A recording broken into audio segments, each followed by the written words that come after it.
I'm actually not.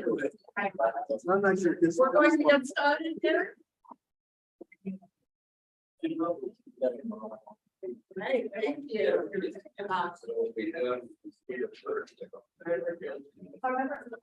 We've got a really equity space, and so we're not. Thank you. Welcome, everyone.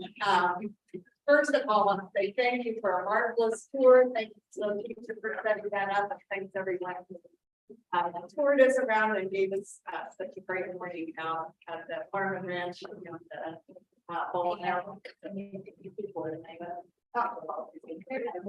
right. Thank you, Cameron. We are honored this morning to have Mr. Darwin Whiteman with us from the Utah Ute tribe to give us a welcome and an opening prayer. So please join us.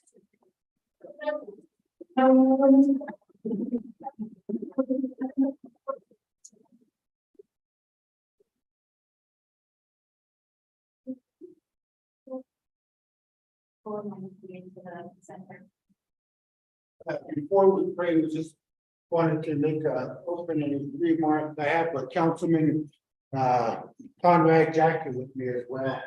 So he can say a few words before we pray. That's okay. Morning, everybody. Thank you, and we appreciate you coming here to speak. You're a guest here. Thank you, Letitia, for getting the meet together and everyone coming. Thank you for considering the tribe, because when it comes to water, it's our fight against everybody else. It's 7 states. It's the 30 tribes. We're all fighting together for our water rights. And these talks are being held with the state representative, with state senators, and the governor too. So we can all stick together because it's our water. And as I tell my friends in Phoenix, I said, that's our water you're getting. I said, don't be surprised if your bill is 2 times higher, because that's what I'm fighting for. So, and I tell them, you better take those showers really quick, because we come first. So those are my comments. Thank you, everyone. Thank you for coming. I want to say good morning. My name is Darwin Whiteman, one of the councilmen as well, also the treasurer for the tribe. You know, I always like to say a few things first in my background for being in council with law enforcement, public safety. And you know, I always look at things in this huge circle of life. In this circle of life, it's broken down to a puzzle. There's pieces of puzzle, and every one of us part of that puzzle. And in that puzzle, where you come from, your own language, you speak a language which is regards to water, land, and that you're a fight. You have that drive that the Creator Himself gave to you. When He gave us a gift, all of us have a gift that we take for granted. It's life. We were born from our mom and dad, and that's a gift the Creator gave to us. In that gift, there's a package, there's a sack of a lot of things, a lot of happiness. And one of them is what you know today, what your drive is today, what your fight is today, and that's the water. And you look at all these forms, there's all these tools that are there. They're not given to you. People always say tools that are given to us. No, we strive to grab them tools. If they were given to us, we don't have to strive for nothing. Life is easy then, and it's always happy. But in reality, that's not true. It's not true. We strive to grab something to make it happen. We tell our children the same. strive, do this, do this, do this. We give them the tools here. Because we have tools extra that we give here. And that's what happens. People give us something. It might not be material things, it may be words of advice. Something that we strive for. Each and every one of us have a mentor that gave us something, a teacher that we looked up to, somebody that we looked up to, that we carry what they said, we carry it in our pocket today, in here. And today you're here. The crossroads, one of the crossroads in life today, because all of us get to see each other today, get to meet, make acquaintance today. If we didn't know each other, now we know. We know today. And people always say, wow, when did we come to that crossroads way over there? Every day is that crossroads. We meet somebody that every day. We see somebody every day. We talk every day. And that's what it is. So today in our crossroads, we meet today. And we're making that step. The next step, where we're going to go. What are we going to do? That's today. The people online, same way. You have the same thing. What are we going to do? We have these little tools that we put together. This little sack of happiness that we have in our hand. We're going to use that today when we talk. How are we going to make that way? But before we go any further, we're going to ask the Creator himself. God, he's the creator of everything. He's the one who make everything. What we see today. He's the one who make water. No man on this earth can make water. No. The Creator made it. Today we try our best. People squabbling around water, trying to have it more than others. But us, we just try our best. We don't even think of ourselves. We think of them other people. We think of the kids that aren't even here yet. We think about them. How are they going to get water? How are they going to do that? What are they going to drink? So that's what brings us to the table today, is that future of life. So with that, I want to say thank you for all you do and online too. Thank you. And all the people behind the scenes that we don't see, that's making it more than us, doing everything they can do. And all the people, whoever they may be. So with that, I'm going to go into prayer. Lord, call upon your name. Thank you for today. Thank you for this beautiful day that you give to us. The sun shining on us today when it come up over this mesa looking at us. Thank you for everything you do. Thank you for all you do, Lord. Watch over us today. Take care of us today. Touch our mind, touch our body. Put your hands on us. Let us feel good. Let us feel the comfort from you. You're the one. You're the one. You're the one. Take care of things to us. Whatever's on our mind, whatever ugliness, sorrow we carry, sadness, anger, whatever it is, you take care of it. Make things okay for us. Show us that way, which way we need to go. Shine that light for us when we get lost in life. Shine that light for us when we fall down into life's deepest canyons. Shine that light so we can see that ladder so we can climb back up. When everybody's having a good time and we're not having a good time, you make that way for us. Put your hands on us so we know you're there. We know that we're not lost anymore. Take care of things for us. Bless all our relatives, wherever they may be, on our mom's side or dad's side, from the youngest to the oldest. Take care of them, wherever they may be, whatever sorrow that's there, whatever it is, you take care of us at this time. Bless all our people that are in the hospitals, those that are sick, that the doctor said, you only got so much time to live. Lord, you take care of them. You put your hands on them. Some way, somehow, through you, you're the one, you take care of them. Let them eat something good today. Let them drink something good today. When you're sick, you can't do that.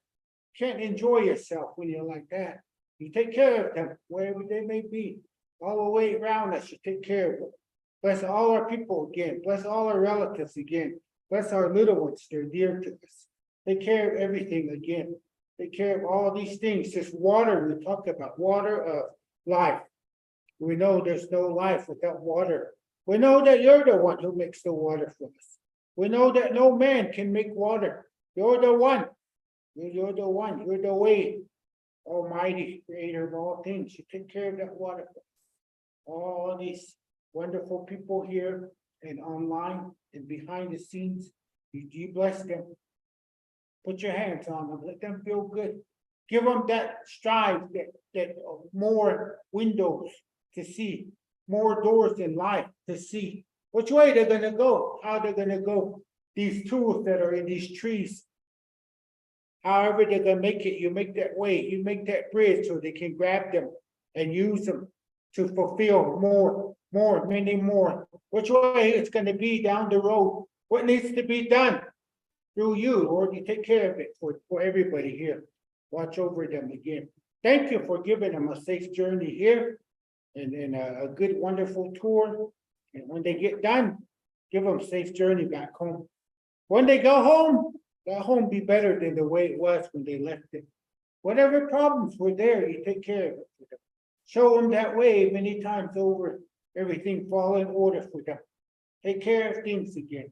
Thank you for all you do, Lord. Again, bless everybody here. Bless all of us here at this time. Touch their mind, touch their body. Whatever it's gonna be, that's your way. It's your way. We believe in you, we trust in you. In life, we take leap of faith sometimes, believing in you. Thank you for everything you do. Gonna give you this prayer, whatever it's gonna be, that's your way. You take care of it now. Take care of it now. Everything fall in order. Look to you, Lord. Son, Jesus' name, amen.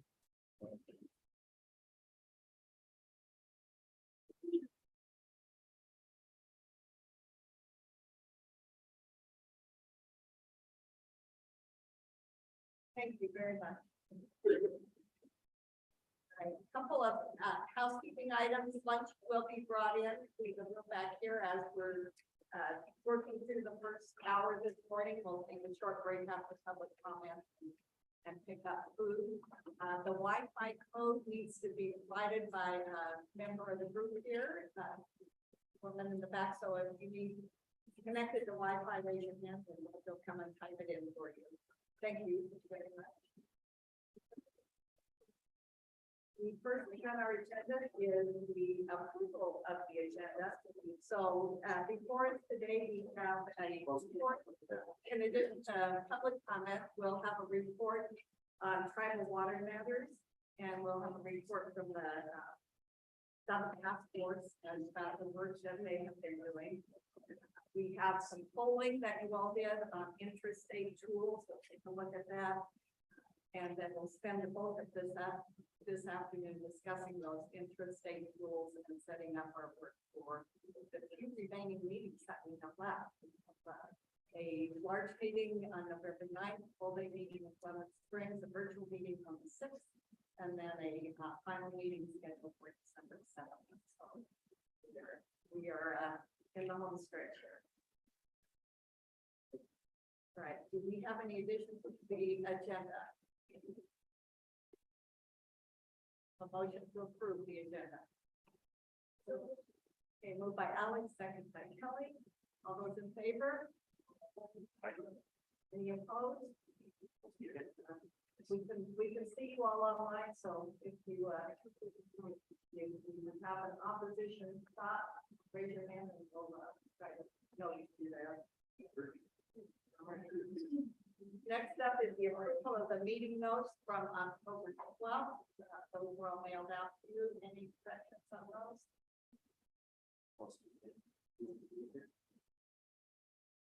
Right, do you have a motion to approve the minutes?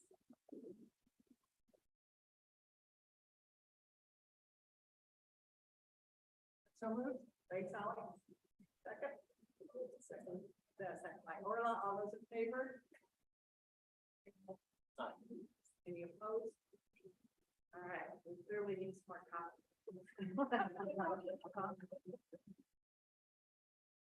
Next up, we will do a roll call, and our question prompt of the day is either something you learned out on the tribal water tours. We were able to tour the Southern Indian Tribe irrigation system 2 weeks ago, and we give that new facilities today. So something you learned from those tours that you think is interesting, or what you would hope to learn about water matters. Kelly, since I know you were there twice, I know, I'll start with you. Expert by now. So Kelly Romero, Assistant Director of Water for the Department of Natural Resources, representing the department on the task force. And again, I've had 2 opportunities over the last year to tour the farm. And so, again, really neat to see how you community has, I think I said, cracked the code on drought adaptation and resilience. And they said, we haven't quite cracked the code, but I think that they've learned a lot of lessons that they can share with the other communities. But I'll say one thing new I learned today was actually in the car talking with Scott about the other properties that UMountain owns throughout Colorado, throughout the Southwest and the Denison. Thank you. James Broder. I'm Jim Broderick, the Executive Director for South Central Colorado Water Conservancy District. The thing that I learned from the last time that I was here is remembering the puzzle, remembering the whole from a perspective of resources and how it applies to all of us because of our decision or having an effect on everybody. It's a really good thing to remember. Hi, I'm Jackie Brown. I was fortunate to take this tour with Kelly about a year ago, and I was really impressed with the small hydropower project that they have installed. And I'm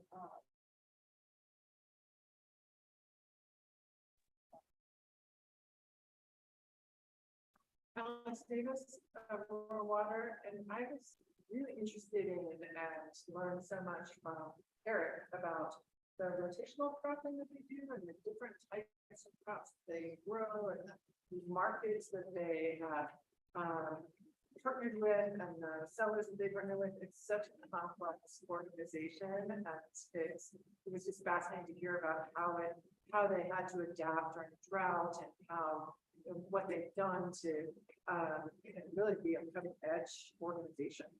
It was fascinating. Thanks, Alex. So we're gonna jump online now. I know, unfortunately, we weren't able to take the tour online, but Kevin, we'll start with you. Thanks, Kathy. Kevin Ryan, State Engineer. And I was not fortunate enough to be on either tour, but I'm just going to borrow on DNR's visit with the Southern Ute Council a week ago. And it just was nice to hear about the connection and the importance of being stewards for tribal members, being stewards of their natural resources, especially water. Jason,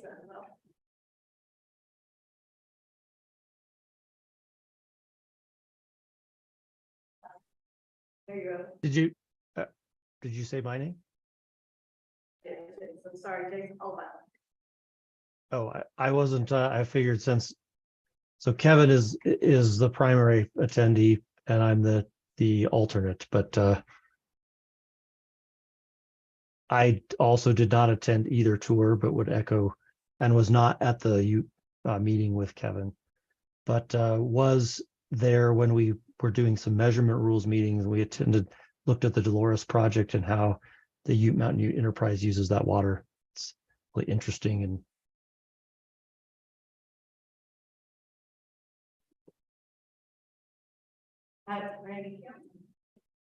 Randy. Yeah, good afternoon. I'm having a little bit of trouble hearing you. The sound quality isn't that great, but Randy Kim, City of Grand Junction. And sorry, I'm not there in person today, but I was able to participate in the tour a couple weeks ago. And I think the one thing that struck me is, our common problem of aging infrastructure. And so that's certainly something that, you know, we're all dealing with. Les Owen sitting in for Kate Greenberg today. Good morning. Yeah, Les Owen, Director of Conservation Services at Department of Ag. And unfortunately, I wasn't able to attend the tours either, but I have visited with Simon and Martinez down there about some of the hydropower installs on their irrigation system and some drought resilience work. And I would really love to go down there and see that stuff in person, and hope to make that happen sometime soon. Good to see everyone. Thanks, Les, and we will try to speak up. Thanks for that, Kevin. All right, now.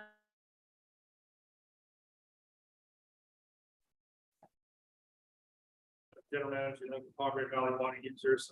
Unfortunately, I haven't been on either tour, which kind of disappoints me as a water manager. I'd like to take that opportunity to see how people, you know, utilize or manage their systems for any tricks that we may learn in our ours.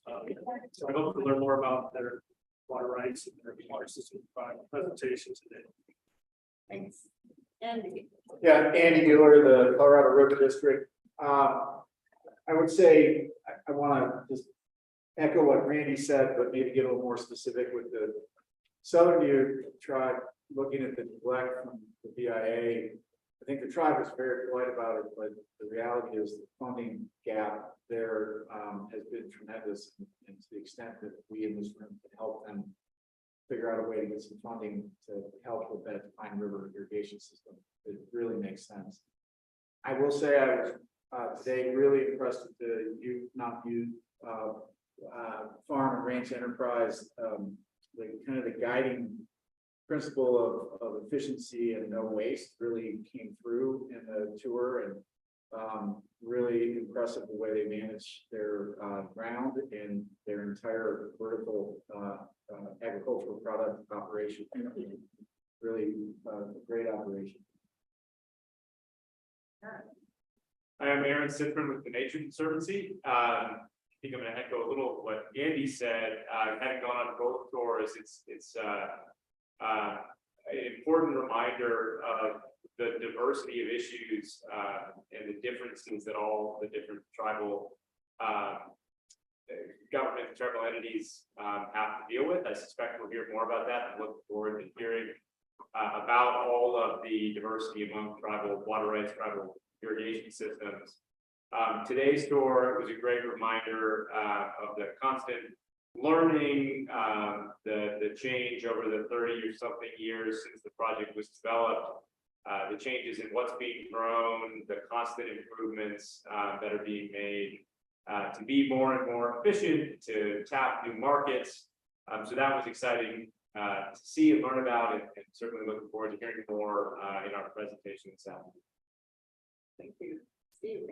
Steve Wolf, Southwest Water Conservation District. Probably to add on to Aaron, one thing you always notice when you come down to the farm and ranch and Bowen Air Enterprise and you talk to these folks, how proud they are of the work they do in full operation. They're very knowledgeable, but you can just sense when they speak to you that they're very proud of what they put together. So that's my mind, which really stands out. I'm Pete Nylander. I'm here as an alternate for the Southern Ute Tribe and I'm their water resources division head. I just want to thank the Drought Task Force for taking the time to come down and visit both Southern Ute and and taking the time to learn about tribal issues, and particularly learn about uniqueness of tribal water rights, how those can differ from non-federal district water rights. Good morning, Letitia Yazzie, Ute Water Resource Director, and I would like to thank you all for coming here to Towaoc. And one main point from both the tours, you can see how different, just these two reservations are. And that's, one of the main points that I wanted to, point out, that we're different location, different enterprises, I guess. And so just how they operate, and just keeping that in mind when we do make recommendations and how those affect the tribes. Good morning, or good afternoon, I guess. Good morning, Kyle Whitaker, Northern Water. Man, it was just so impressive. Thank you so much for setting it up this morning.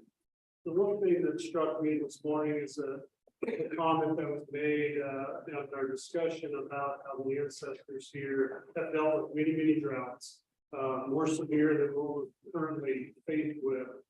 And the tools, as Councilman Wyden mentioned it in his opening remarks, the tools we have now, whether that is the innovation, the efficiency improvements, or one of the points made this morning, having the ability to create storage, to create reservoirs to allow us to adapt and adjust through this drought and through others in the future. You're a coordinator, Southwest, one of the conservation board,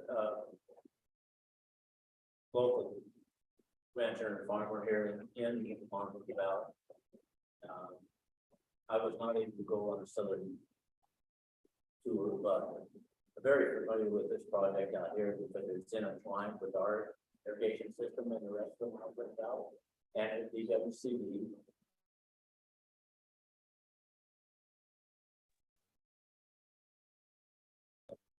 Sometimes we end up losing water.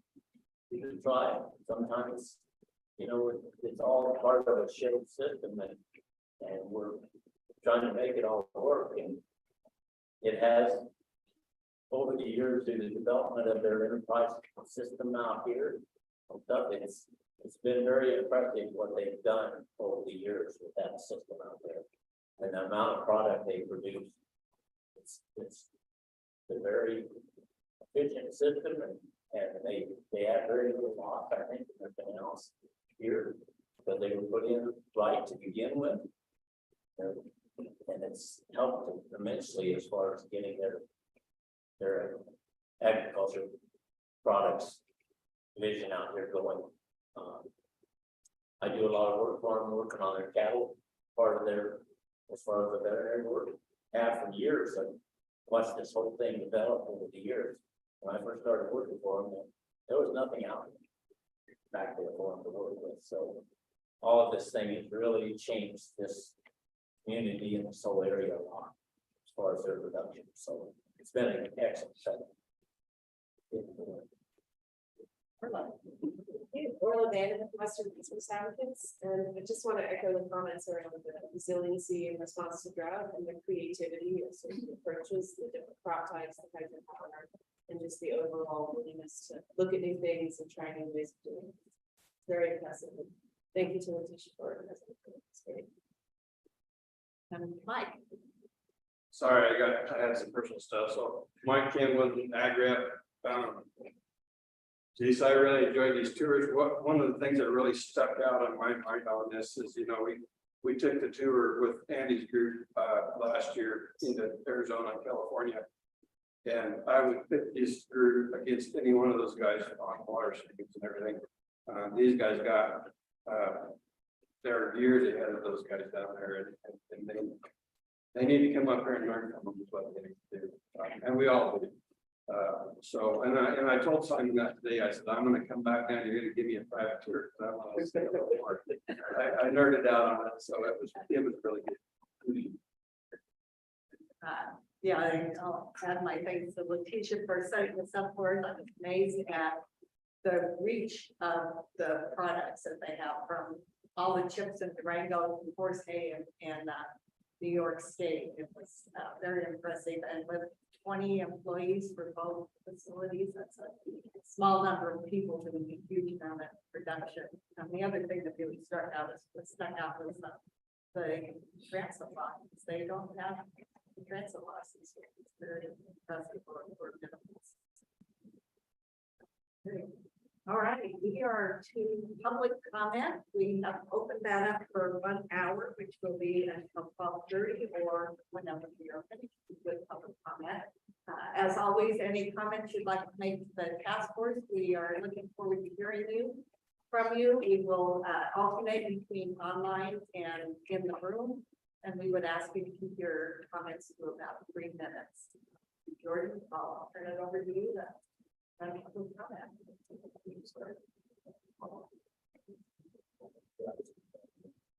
I guess we'll start in here. We got two speakers. Okay. We'll do a little bit first. So yeah, Ken, you're first, and then on deck will be Sam. So we'll have you come around here. We'll have you stand right here. So it's kind of right, yeah, right. I don't know you're you guys know, well, it's that way we can throw things back. And I know you would. And then for those online, if you'd like to provide comment online, please put your name in the chat and in the Q&A, sorry, the Q&A. And we will go by who your the list of names in the Q&A. Ready? Yeah, right. All right, my name is Ken Curtis, Dolores Water Conservancy. Welcome to the Southwest. Glad you could make some of the tour. I've been there many times. I have the pleasure of working with Gerald, NBI, and the youth farm. We're in fact working upstream on the canal, just waiting for that shut off next week. But we're gonna fix Towaoc High Line this year. So it's a great project to work on. We're happy to have folks down here. You know, Southwest does not have some of the large production that South Platte and Rio Grande has. And yet, if you look at our community, particularly Montezuma and Dolores counties, agriculture is how we define ourselves here. So I'm really glad you could come down and see that, because we wouldn't be the same without it. Having said that, your time is short. You guys have done a great job. Keep after it. I know it's about time to start writing. I am enjoying what I have liked what I have heard. The Do No Harm, some of these great ideas on both from tri-state to agriculture. You have focused on the things that can help Colorado, be it actually improving this old infrastructure.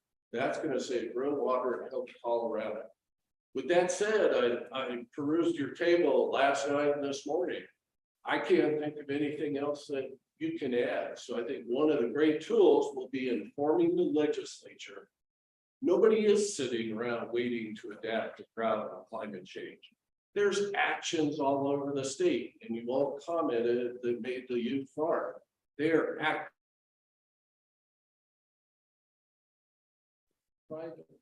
Irrigators faces same 10%.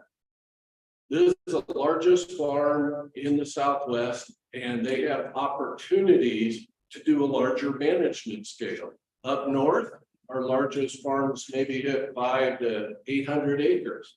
And yet they still define our community and all our MBI users in between. So we're all adapting.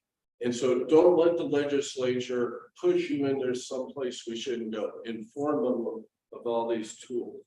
Do no harm. There are some ideas you have that need legislation. I will just put in my 2 cents. The Utah in-stream flow off of conserved water and the New Mexico Strategic Reserve. I think that's a bridge too far right now. I think you would be playing with fire if you threw that in the legislature.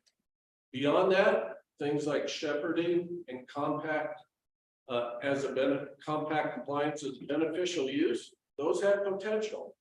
But please be very aware of unintended consequences, and the sausage making could turn them to a bad end. So keep up the good work. Time to start writing, I know. Good luck. So next one, Sam Carter. Okay. 30 seconds. 3 minutes for comments. Hey, I'll get my notes out. Okay, good. Hi, I'm Sam Carter. I live here in the county. Move up just a bit so the folks online see perfect. Great, hi, everybody. Right here. Okay. Yeah, so I live here in the county and I have for a long time. And I want to start saying thank you to the U Tribe for hosting this meeting. It's a big deal. And your task is absolutely huge. I would be curious to listen to a lot of the meetings, but wouldn't let your job. And Gerald, thanks for being our rep here in the southwest corner in our counties here. So I'm Sam Carter. I've lived here for a long time. I am here to talk about the lack of a recreational voice on this panel. I think that's a really important piece to talk about. I worked as a river guide for a long time here in this region, all across the Colorado Plateau, on much of the waters of the Colorado River. Also done a lot of conservation work. And now, ironically, in my life, and to some of the guys in the back, I live on a ranch where we use MVI water to irrigate with, and yeah, I've learned a lot about irrigation. Today I have my own river business, the River Readers podcast, and I put out episodes all about water across the country. A lot of it happens to be in the state. The one that went out yesterday was about the Yampa up in the north of the state, and that river is a free-flowing river. We're right on time. Like a minute. So I'm going to jump ahead through my notes and talk about the work that I did here on the Dolores.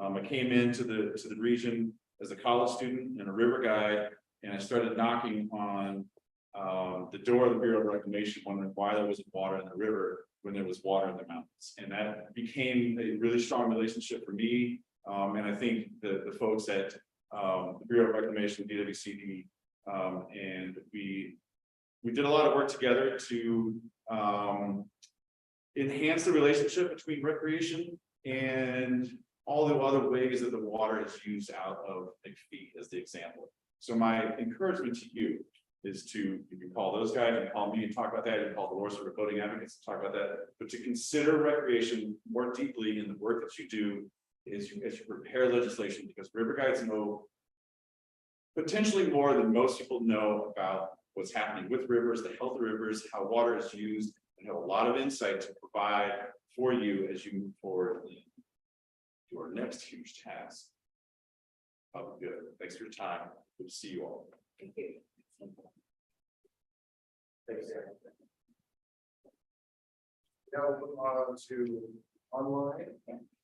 All right, so online we have Kelly Bestone.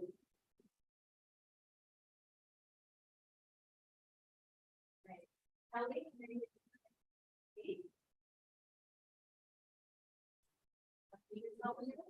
Okay. Hi, I'm Kelly Bastone.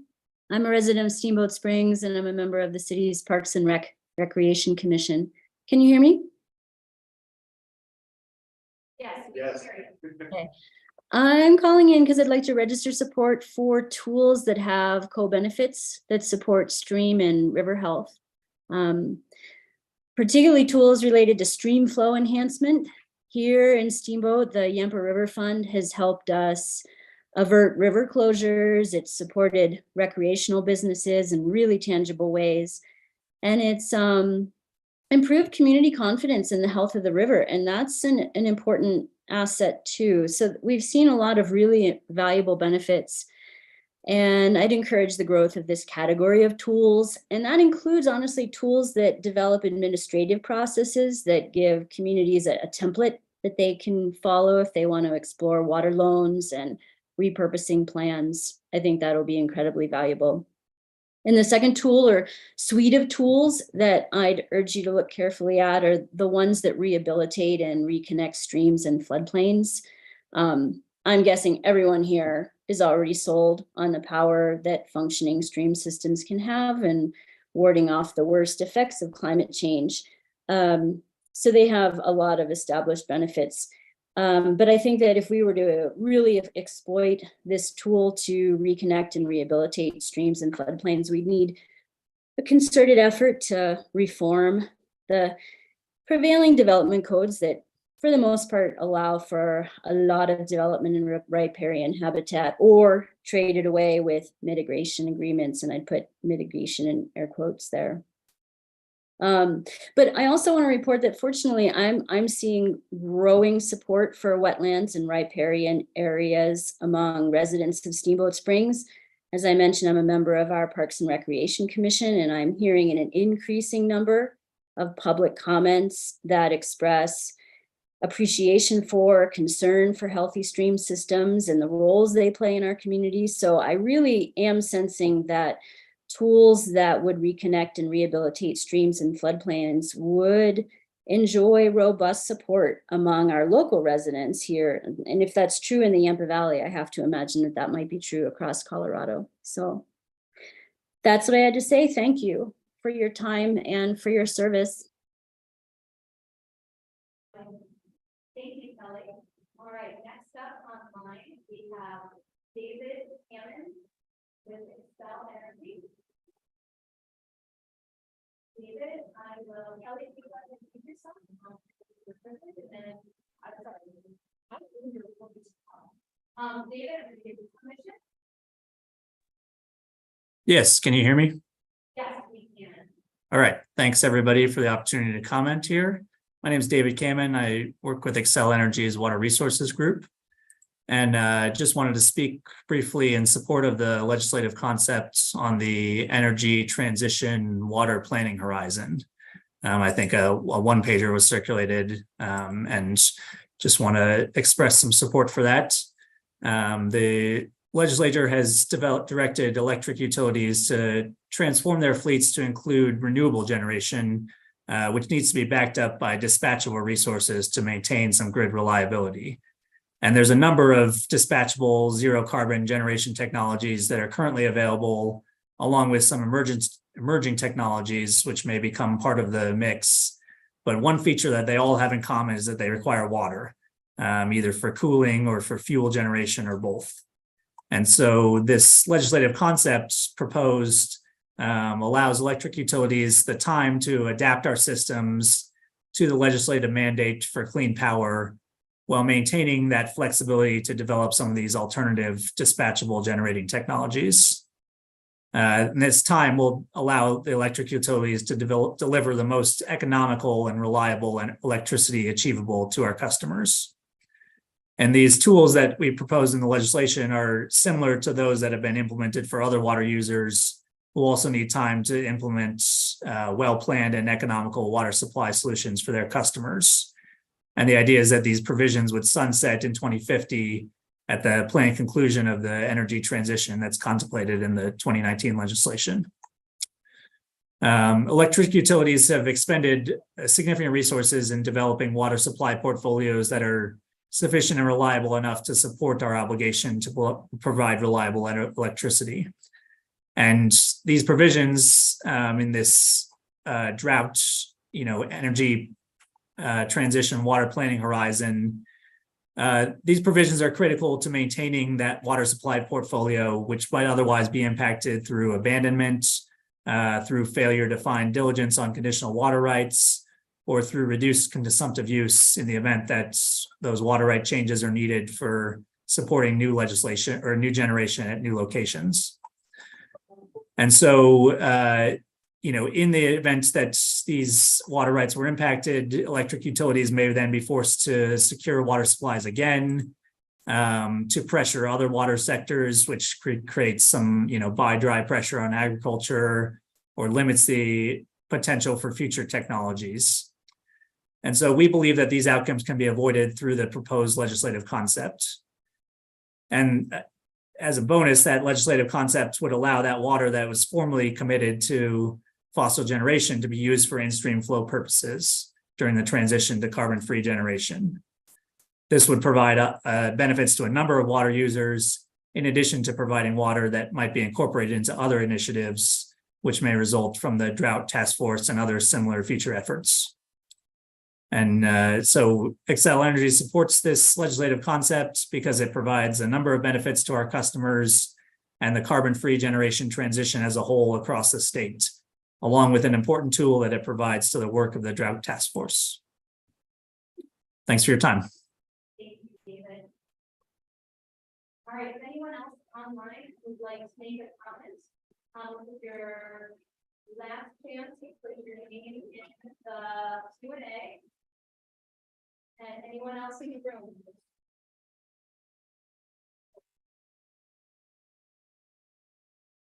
Thank you all. All right, we'll close public comment, and thank you all, as always, for the great input to the work of the past. Let's go ahead and do our update section, and then I think we'll take a break for lunch. All right.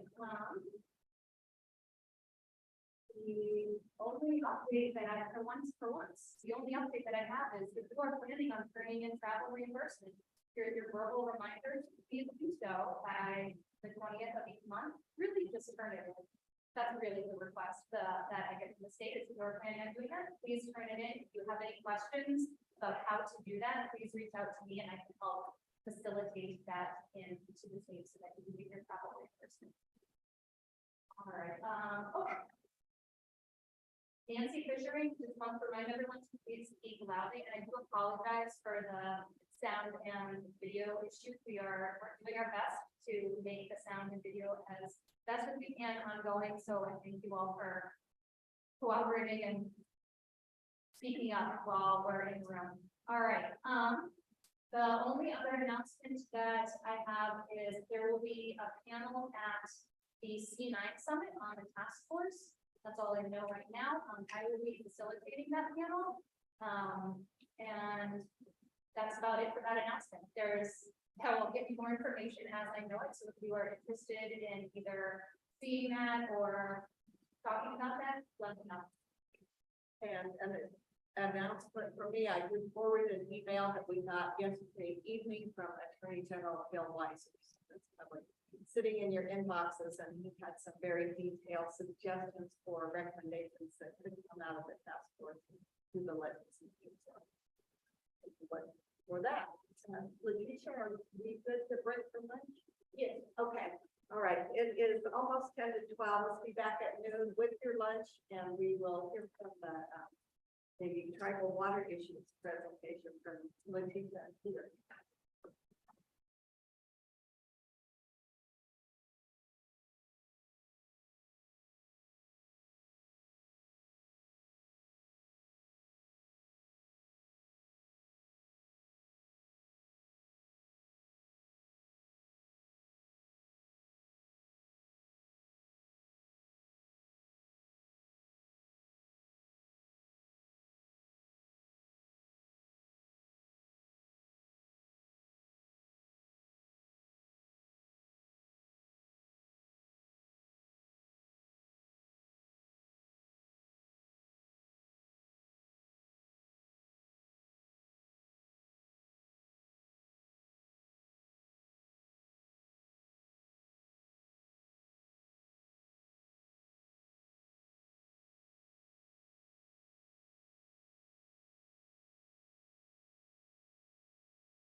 I'm gonna do a quick sound check. Might need to. All right, can everyone? Okay, can everyone online hear me all right? Yes. Yes, much better. Jason, give me a thumbs up if you can hear me. I can hear you. It's better. Can you hear me? All right, so I'm gonna go ahead and share my screen.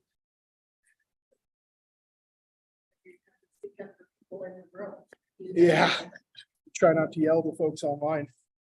So good afternoon. I'm Pete Nylander with Southern Ute Water Resources Division.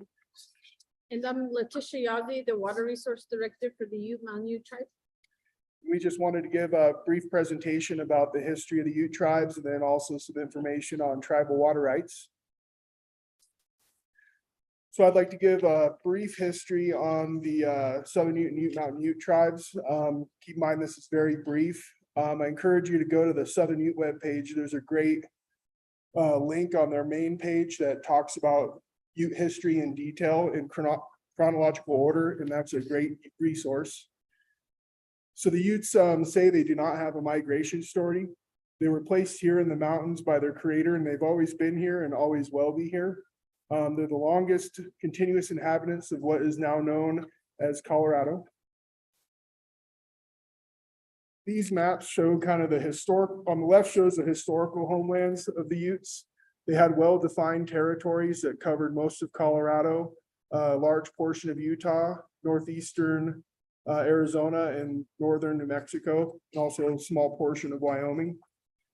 In 1868, the treaties were formed with the Ute tribes, and as you can see, the reservations on the top right-hand side were initially created. Then in 1873, gold was discovered in the San Juan Mountains, which cut back the size of the reservations, and then there was also subsequent incidences which cut back the reservations to their current sizes and locations. I'll talk briefly about the Southern Ute Indian Reservation. It's about 15 miles wide, 75 miles long, and is located in southwest Colorado. Due to the allotment process, the reservation is checkerboarded. So there's a situation where there's allotted lands, tribal lands, and private lands all within the exterior boundary of the reservation. About 50% of the lands within the exterior boundary are private lands, and the rest is either tribal or allotted land. And then the headquarters is located in Ignacio, Colorado, which many of you were able to visit last meeting. And this is a map of Ute Mountain Ute Reservation. Like to highlight the water sources, the Mancos River, the Dolores, and then the pipeline that goes to Towaoc, and then the San Juan and the McElmo Creek. And as you know, Towaoc is the center of the Colorado part of the Ute Mountain Ute tribe. So how are tribal water rights different from state-based water rights? The first point is tribal sovereignty. Tribes have the ability to, or capability to govern themselves. And the US Constitution recognized that any Indian tribes has distinct governments and have exceptions, and they're able to have their own internal affairs. So there's three type of water rights: Aboriginal, Federal Indian Reserve, and Pueblo. The first one is based on is called the Winans rights, and what the Winans case did was it established the Federal Reserve Rights Doctrine. Tribes do not exercise rights because Congress or state appropriations granted them rights. Tribes exercise rights based on their recognized Indian reservations of rights and pre-existing non-Indian settlements. Tribal water rights are federal in nature and unless agreed to by tribes or directed by Congress are not subject to state law governing apportionment, administration, development, loss, and forfeiture and other state regulatory provisions. Winter's rights. When reservation lands were set aside for tribes, the water rights were reserved to carry out the purpose for which the lands were set aside. Under the U.S. Supreme Court precedent, federal Indian reserve rights are present perfected rights as the date of the establishment of the reservation. A federal reserve right cannot be lost through abandonment or forfeiture due to non-use. Water rights are satisfied out of the unappropriated water that was available when lands were taken into trust. Water sufficient to fulfill purposes of the reservation, including establishment of a permanent and livable homeland and the future needs of the tribe. Once reserved, a federal Indian reserved water right can only be abrogated by express congressional action. Thus, the reason federal Indian reserve rights are distinct from other water rights in the state and should be recognized and treated differently from state water rights. Next, this slide brings up the Pueblo water rights, and there's no Pueblos in the state, so we don't need to worry about these type of water rights.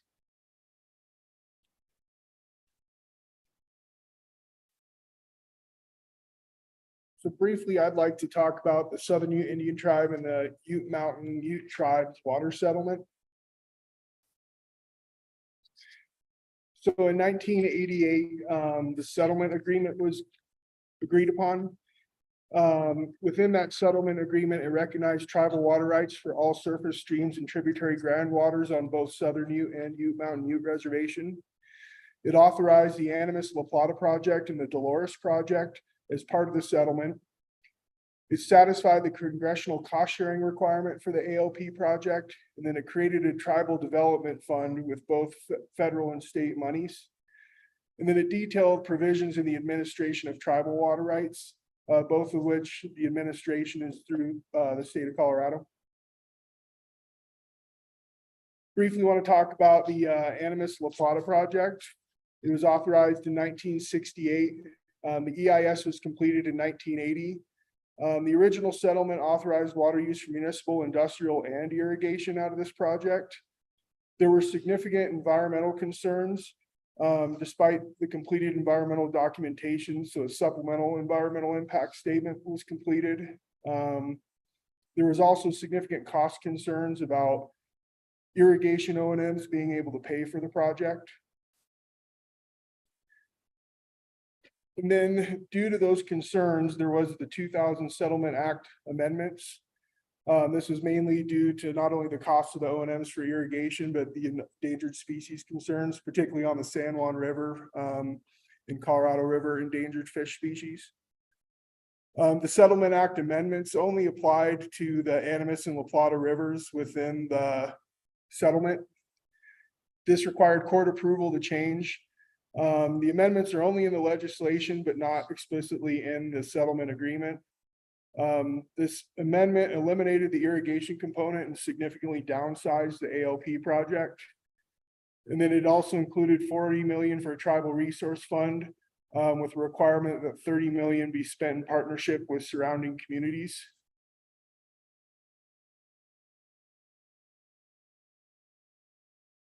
And then the challenges for the tribes related to the ALP project. The first challenge is in order to use the water, an O&M maintenance contract is required. And once they begin using the water, the tribes have to pay that every year. So because of this, the tribes need to find an economically viable way to use the water in conjunction with the municipal and industrial use. the tribes also needs funding for infrastructure from Lake Night Horse. And then the second, or the thing about the Mountain Ute tribe is they do not currently have a repayment contract for the O&M. So if they're currently in negotiations right now, so any kind of conservation program, the tribe is currently unable to participate in.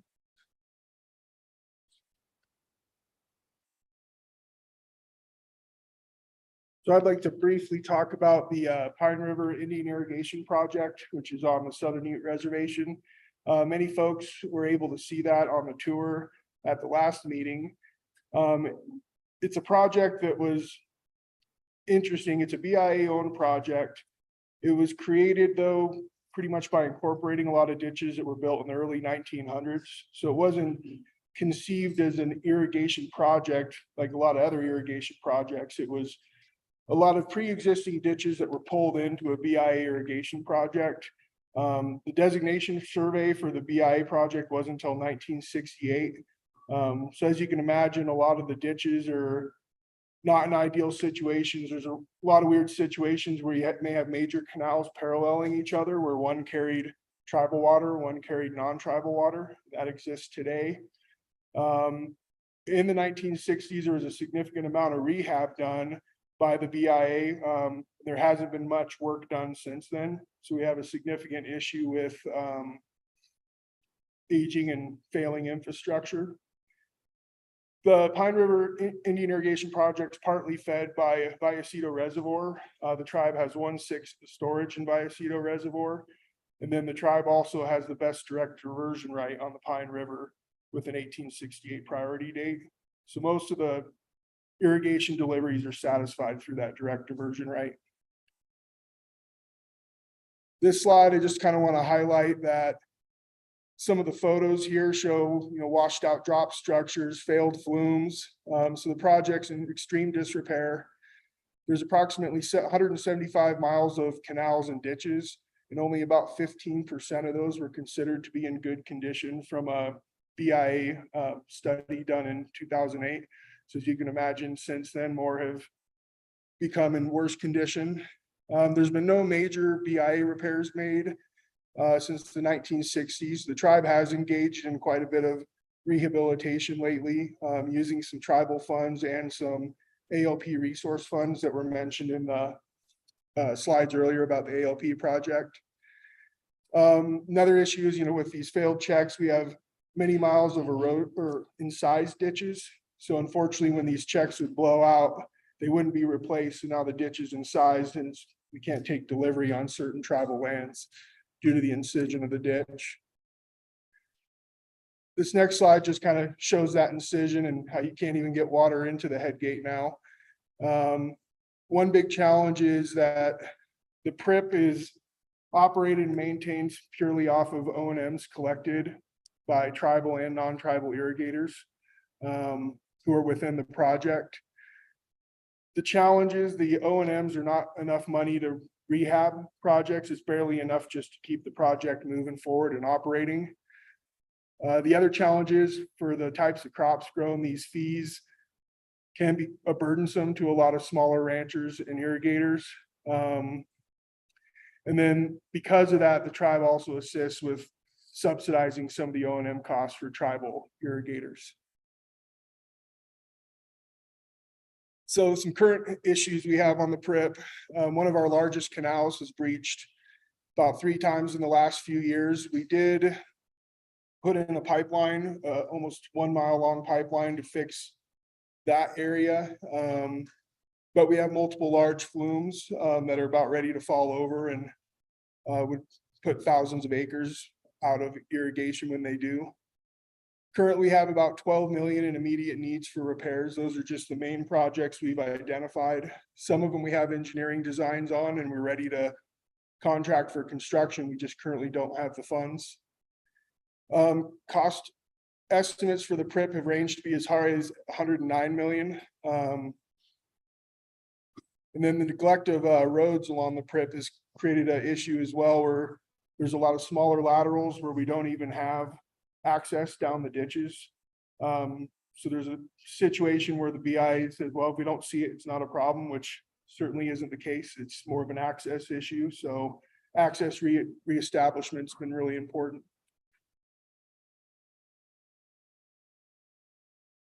So essentially challenges for the development of the Southern Ute water resources. So the funding for new projects, new infrastructure and aging infrastructure is one of the largest issues. Another is the checkerboard jurisdiction, which limits where the tribe can build new housing, new infrastructure, and also do some of these repairs. And I'll pass it over to Letitia. As you've heard all day about the Dolores project, it is the lifeblood of the tribal water rights. It was authorized in 1968 for M&I irrigation and fish and wildlife. And when it was constructed in 1988, the project brought drinking water to the members for the first time in history. The project really allowed the tribe to be economically viable. As you know, the casino, the other enterprises, women construction, farm and ranch, but one of the things about the Dolores project is it allows the Ute tribe to be one of the #1 employer in Montezuma County. And right now they employ 20% of tribal members, which is important to, the tribe in being, asserting their sovereignty. And the challenges for the Dolores project, and the #1 challenge, as I mentioned it many times, is the water supply. In 2021, there was a 10% water supply, and then in 2022, a 40% water supply. And to date, the tribe had a full water supply, and just, those 2 years is how much time it took the tribe to fully get back on its feet at the farm and ranch. And in 2021, the tribe had to disc and spray 6,000 acres at a cost of $2 million. And with help from the reclamation, they were able to complete that. And the tribe also had to, during that time, purchase hay from other sources to provide for the bow and arrow cattle.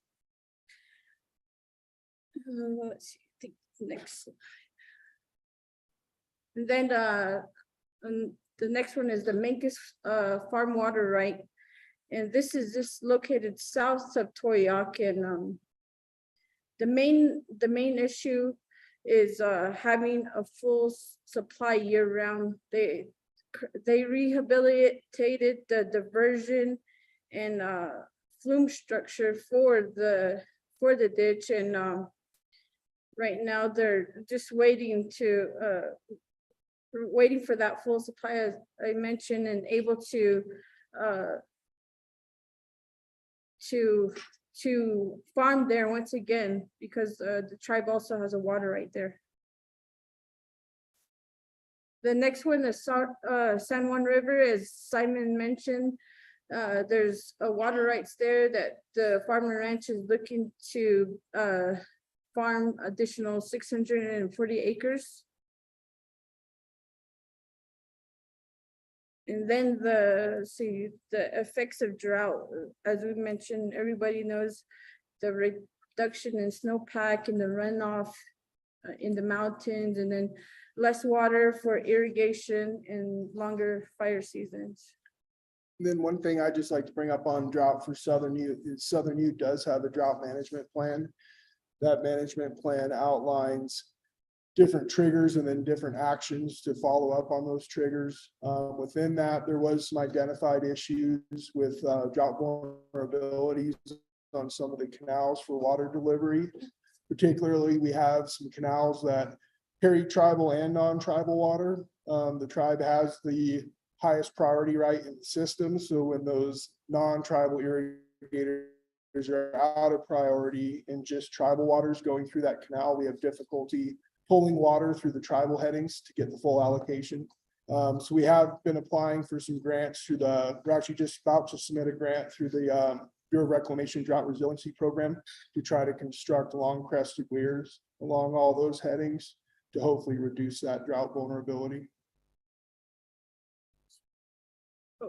And then, Mountain Ute tribe also has a climate action plan. I think this slide's just having trouble. Oh.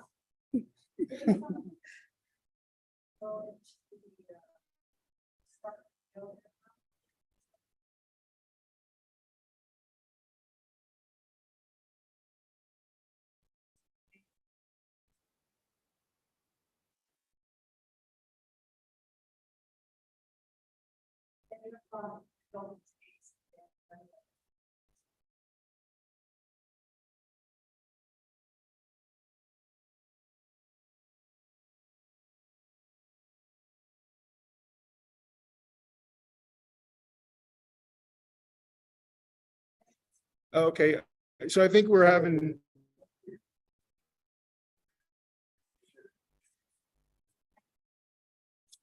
So I think we're having some technical difficulties. We'll hang tight while we figure those out.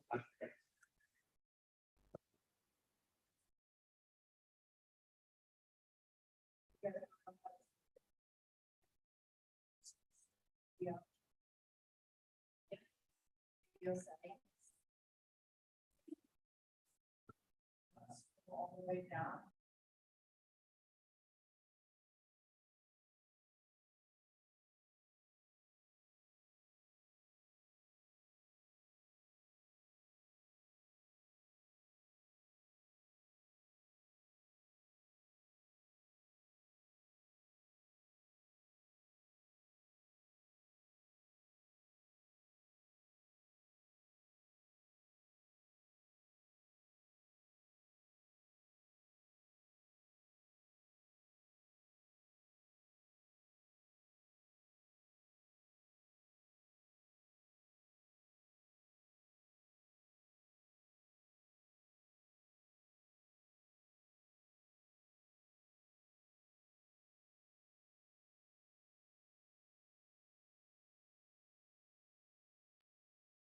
All right, I think we're back online now. Yeah, I should be unmuted. All right, sorry about the technical difficulties. We'll finish up with these last few slides. So the tribe's 2020 climate action plan provides a roadmap for the next 20 years, a part of the tribe's contribution to addressing climate change with specific goals for adapting to reduce water supply.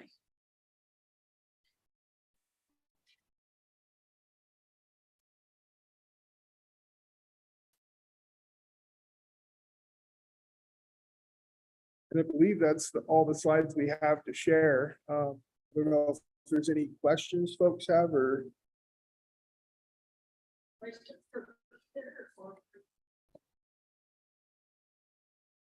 Here, let me unmute.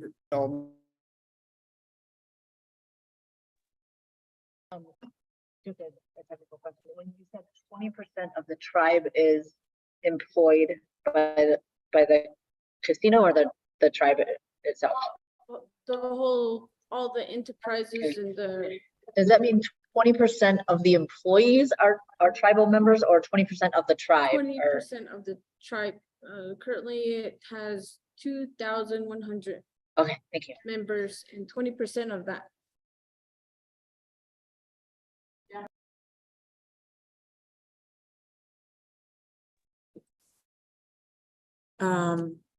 So when you talk about the water, the funding needs to rehabilitate the water supplies, what are the sources that you can consider getting that funding through? Like, are there can you look at state dollars, federal dollars, or are you only eligible for so many types of dollars, or what are the options that you are considering? So we're considering any options we can. Keep in mind, the thing with the PRIP is it's BIA owned and operated. Okay, I think I'm off mute now. So we're looking for any sources we can for funding. Currently, we haven't gone for any state funding. One challenge is the PRIP is owned and operated by the BIA. So we have periodically gotten some funding through 638 contracts. The tribe recently used that 4 million of its own resource funds to rehabilitate parts of the PRIP. And then we have applied for a good amount of grants through Bureau of Reclamation. One challenge we're running into is, there's opportunities where it's a drought resiliency grant, or it may be an environmental component. We're working on a grant to improve fish passage after one of our irrigation headings on the Pine River. But unfortunately, a lot of the funding that's come down through the BIL and IRA doesn't necessarily just cover aging infrastructure. There typically has to be an environmental component. There has to be a climate change component. So finding funding to just fix aging infrastructure and not necessarily improve efficiency has been a challenge. And that's something that could be helped.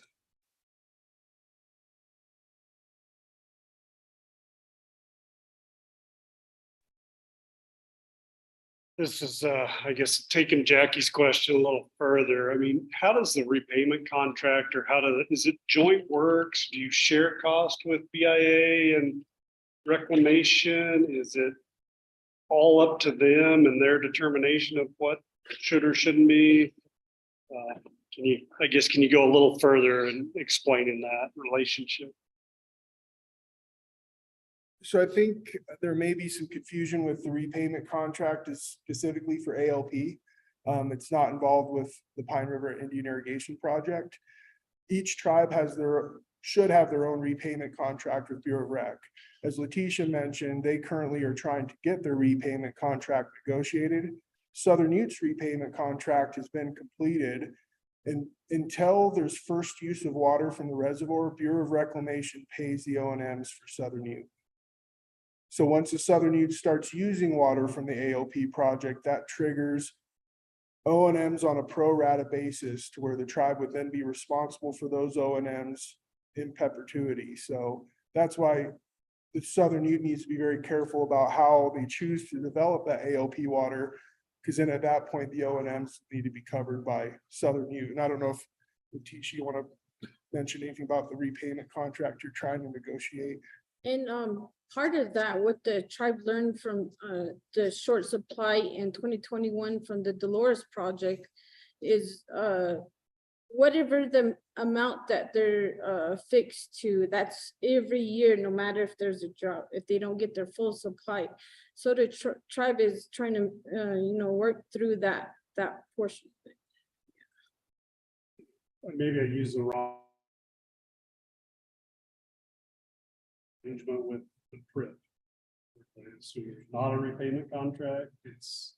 No, so it's an Indian irrigation project. So there was no repayment contract, but what we've been told by BIA that it's a non-trust program, so that the only funding they get is from O&Ms charged to the individual irrigator. So that's been a challenge where BIA says, well, this isn't a trust program, so we can't necessarily find you any other funding. So it's kind of a complex issue, but they occasionally find emergency funds or safety funds, but it's been a challenge with getting funding for the PRIP.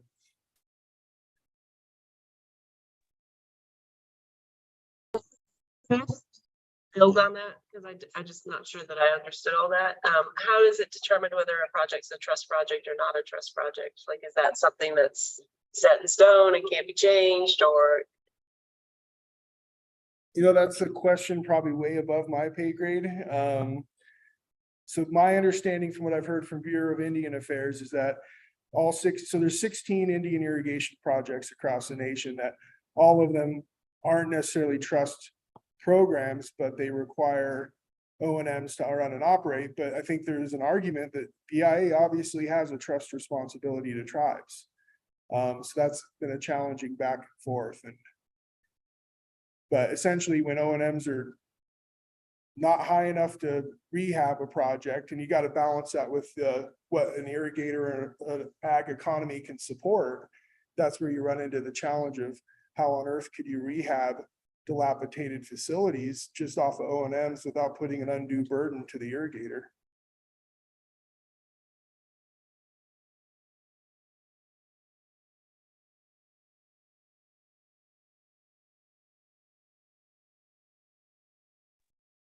I'm wondering if my question should wait until after you do the subcommittee report out. Maybe I'll ask it and you can decide if it'll be answered there.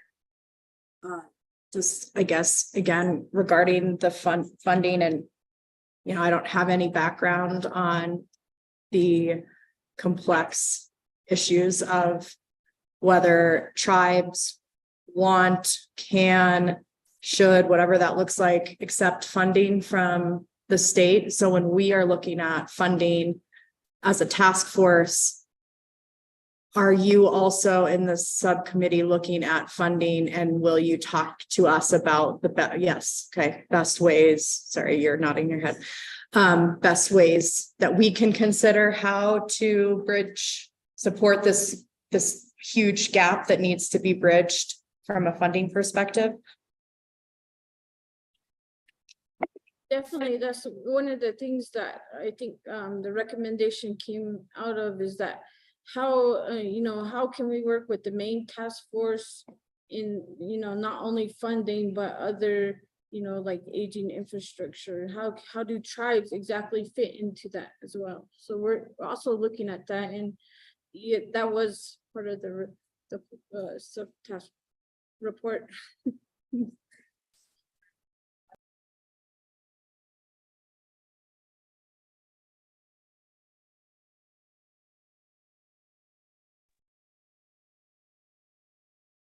I think, Mike, you gotta unmute.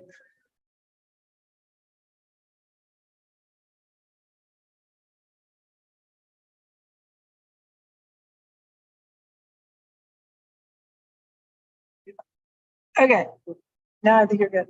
What I'm curious of is, boy, that makes a difference, doesn't it?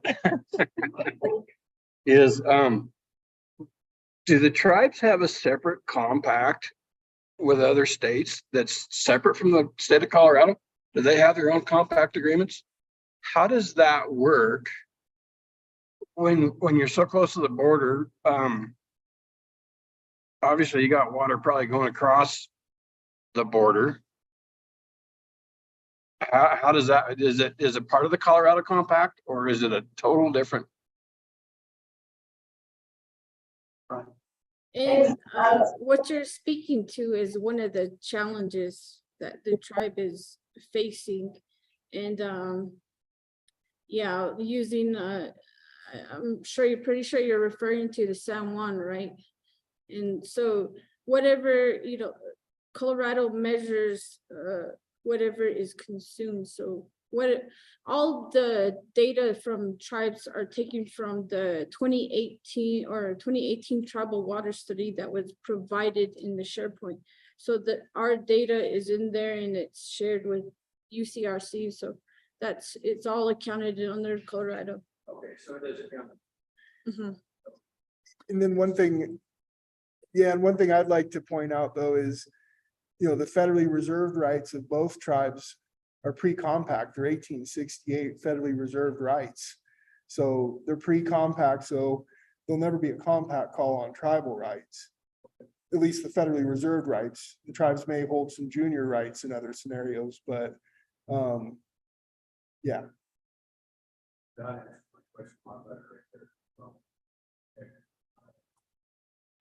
Thank you. I think one advantage of the task force, that we've been focusing also on tribal water issues. We've been coming down here to the Southwest. I think it's really raised awareness of some of the aging infrastructure challenges that the tribes are facing. Also, the Department of Natural Resources, their leadership team went down to the Southern Ute in Ignacio, I think it was last week, as well. And so I think there's been such a raised awareness about these needs. I will tell you the email traffic in my inbox about the Pinecrest project has been a lot. And I think there's a lot of folks on at the state level, Department of Natural Resources, at Colorado Water Conservation Board and CDA trying to figure out what role state funding can play, but also how can we help secure federal funds for some of this work. So, I mean, the journey's beginning, but just know that there's a lot of focus on it right now.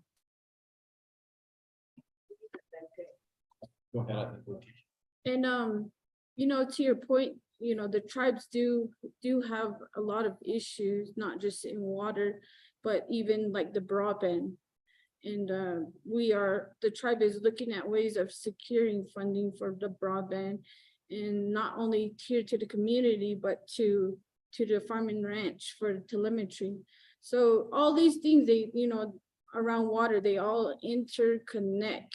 And just you guys being here and seeing firsthand what we have at the tribe have to go through to, you know, get our voices heard and say, hey, we need help. How do we, you know, communicate that? And I believe this was one of the, you know, a good ideal for you guys to come down here and see it for certain. So I was going to correct myself. I meant the Pine River, not the Pinecrest. Sorry, conflating the two.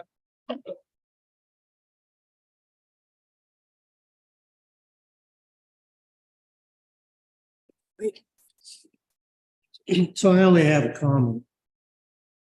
It seems to me that it would be in either the task force's benefit or this group's benefit to get people that deal with Bureau, Indian Affairs, water contracts daily, sit down and walk the threads necessary to understand the limitations and the gaps, more specifically the gaps. And if you don't play in this arena, you won't know the gaps. So I would strongly recommend, there's a handful of people that know the ins and outs of the Bureau's contracts and contracts with regards to whether it's a non-trust or a trust settlement with regards to the Department of DIA. And I think we might be able to walk down where the hurdles are and the limitations, but also knowing where the funding that you can use and leverage those fundings. You won't be able to accomplish that with people that don't work with it.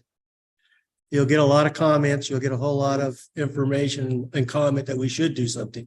But until you can get that handful of people in a room and walk through that piece that know where those are, I don't think this will not be successful. You'll be frustrated again.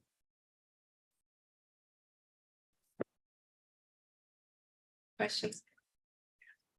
We don't generally take.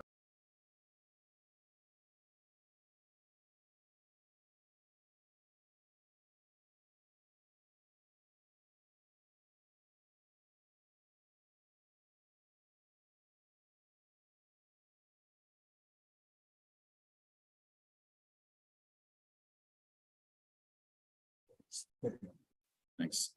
The US Supreme Court, Navajo versus Arizona or Arizona versus Navajo case that came out this summer, is that having implications on how you are dealing with managing your water rights currently? Thank you. Well, currently, the Yuman Ute tribe is negotiating its or is about to negotiate its water rights in New Mexico. And so, yes, it does have some implications for that. And the tribe is also going to pursue their water rights in Utah. So that's where it would have implications. And I wish Lisa was here because I'm not an attorney and that's definitely more of her view, but I do know Southern Ute was following that case closely and has some concerns about that case. And then there's concerns about wider implications with trust responsibility involved with that case, but I'm sure Lisa could speak way better on that than I could. So I was just gonna add, a lot of the questions that came up here are the same things we've talked about in the sub-task force, trying to figure out what are the hurdles and how do you get answers to them. At our November 29th meeting, I think we've asked some state representative and federal representatives to come speak to us, and we're trying to get them a list of questions in advance to address. But to Jim's point, if you've got some good federal contacts, I think we'd probably like to talk to you because we've got some ideas, but so. I think you got a lot of state. So I'll help, be glad to help with that.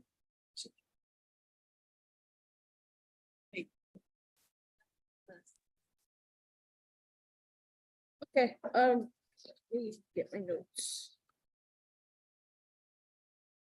So in the subtask force at the last meeting, we went over potential solutions or recommendations, and those actually just brought more questions, and we're gonna bring in Lauren Riss from CWCB and Nate Pearson. And also we're looking for people from the Fed side. And as I mentioned before, one of the main themes is linkages, and how what we're talking about in the subtask force can be applied to the main task force as far as water sharing tools, water banking, and one of the other themes that was brought up was complexity, how whatever we're talking about in the main task force is going to affect the tribes. And so that's as far as an update. For the next meeting, we're going to be talking about clean water access, additional recommendations from the other members of the task force, and I believe that's it. Do you have anything to add, Steve? I think you touched on most of it. I think, as you've heard the conversation, a lot of the tribal issues are more federal rather than state. I'm sure there's a state role. So the discussion is how best to, through this task force, the legislation, transmit that to our federal partners. And so you'll hear that probably down the road. All right, and when is your next meeting? Monday.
There we go.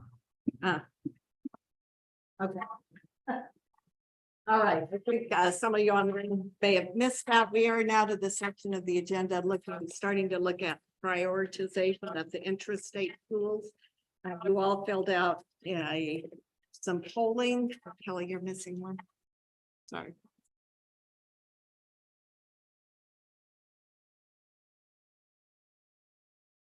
And Kelsey has put together the results of that polling, which has been handed out. This is the same polling, just in graphic form. You are visual learners, kind of see it.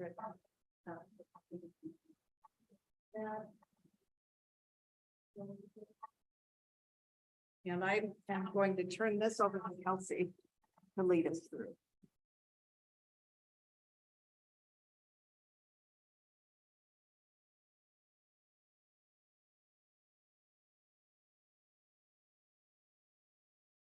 All right.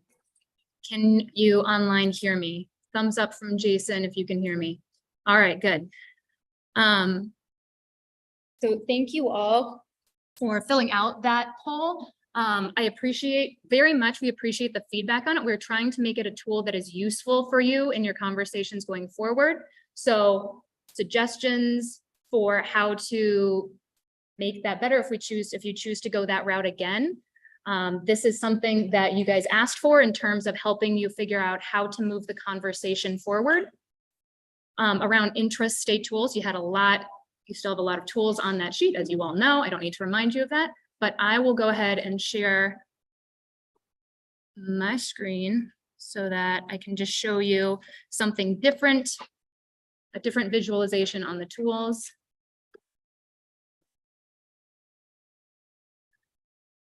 Okay. Get this stuff off of here. We will be posting all of this stuff online and sending it out in an email. All right, so what everyone in the room has in front of them is basically the breakdown of the different, sorry, 1 second, let me pull it up for you. That one. There's a bunch of documents open. Okay, here it is. All right. It is oh my gosh. I can't grab it. One moment. Okay. They haven't acted out. I might have to, yeah, I might actually have to dance this one out for you guys. This is, okay, let's try again. All right. All right, so this is the handout that was just passed out to everyone in the room. And this is the results of the intrastate prioritization poll. So we had the items that you all have chosen as shortlisted items. So you had 5 items from our meeting in Grand Junction that you all expressed interest in potentially pursuing writing recommendations on. And then there were 5 more items that in our meeting in Granby, you expressed interest in looking into further. And we heard your feedback for sure. Those were not fleshed out. And the poll needed to have expressly said, how do you want to prioritize talking about these going forward? Now, these are the average scores. We had 16 respondents out of the 17 voting members.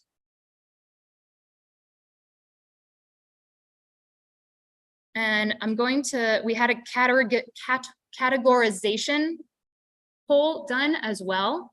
And the point of that exercise was to start thinking about how you are going to categorize the tools in a report. And there's also a visualization on that, which I'll pull up. I'm going to move on to just talking about the storage tools because I don't want my voice to be the one that's dominating this conversation. So on storage tools, these are the tools that y'all have not discussed in detail yet. So we had storage to protect and enhance existing ag uses under a future uncertainty, storage to provide supply and flexibility to AUG plans, and so forth.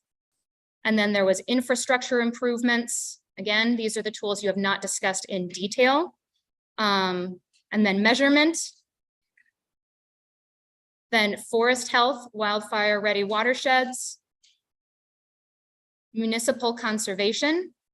And then I created a category of other to kind of lump together a number of different ones that didn't necessarily need their own category.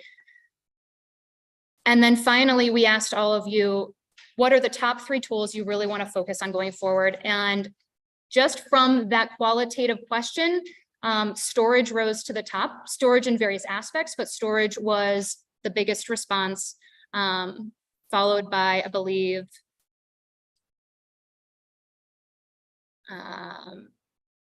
it was storage by a lot. It just was. If you, Yep, and we'll go to that one next. look at this colored sheet that just goes through the whole meeting time frame. Top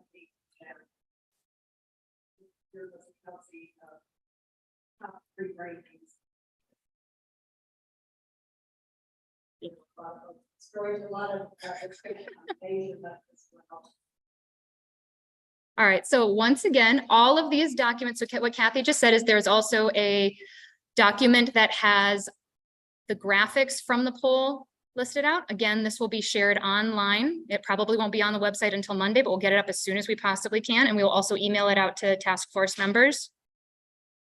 So it just shows a graphic visualization and then the lists of the top 3 rankings from the task force. And then the final thing that I'm going to show you is not something that anyone has in a document, but it's just a plot so that we can look at it in here and we can do what we need to with it. But this is basically all of the categories. Oh my gosh, you guys can't see my screen. Okay. Okay, you can. Okay. This is basically a radar of how the average scores of how all of those tools came out. Again, we will share this as well.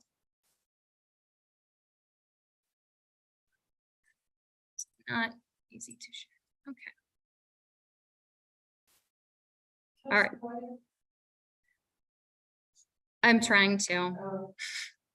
You can't see it on the screen in here, but the people, if you're looking at the meeting.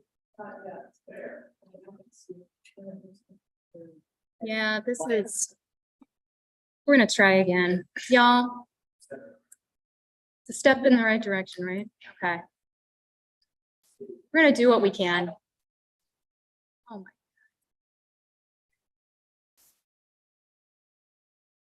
my. What? Okay, you know what? Skip it. Here we go. I will email this out.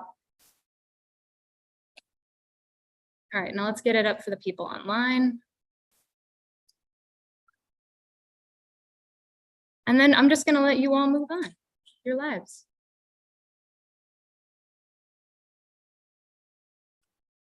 Okay.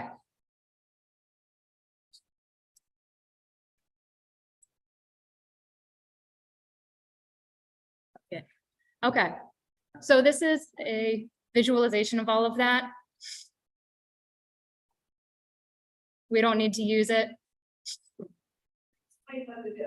This is a radar that plots all of the ways that you scored different things. And so right here we have the shortlisted items in this quadrant that shows the top 5, the 5 things that you all agreed in Grand Junction you wanted to potentially talk about as recommendations. And so that's their scores plotted.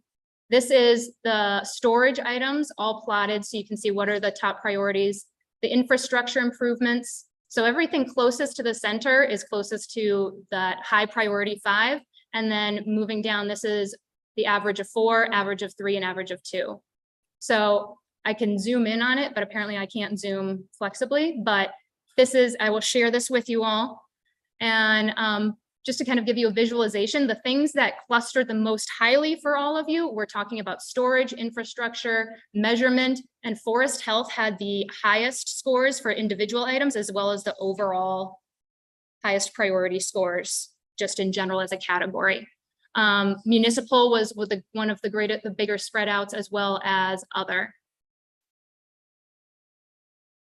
So if that's helpful, I can zoom in for you to kind of help understand maybe how to prioritize your conversation. I've got one more thing. You are not, hold on, I gotta make you. Help or not help. Hold on, Kathy. That I pulled off.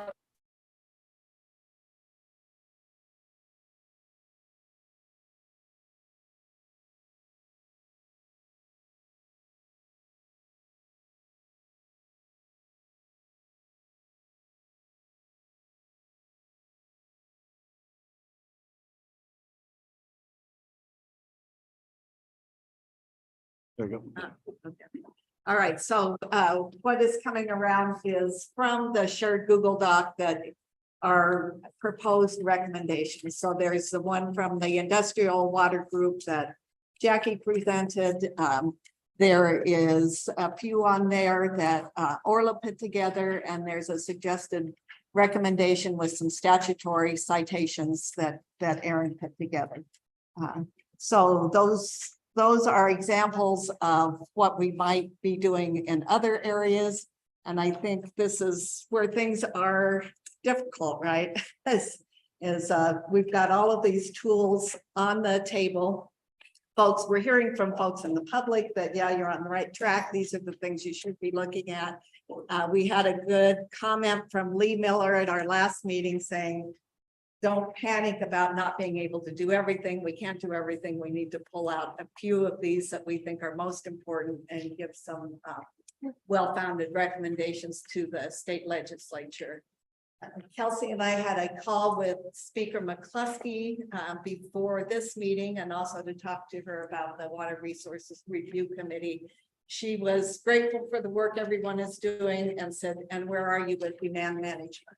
We really want to see some recommendations coming out from the task force related to demand management. So passing that on to you all, which is what I promised her that we would do. She may be available at our next meeting at the beginning to give some talking points, to have a conversation with the task force. And I think that's one of the things that she will be saying is, where are you with demand management? We would like a recommendation there.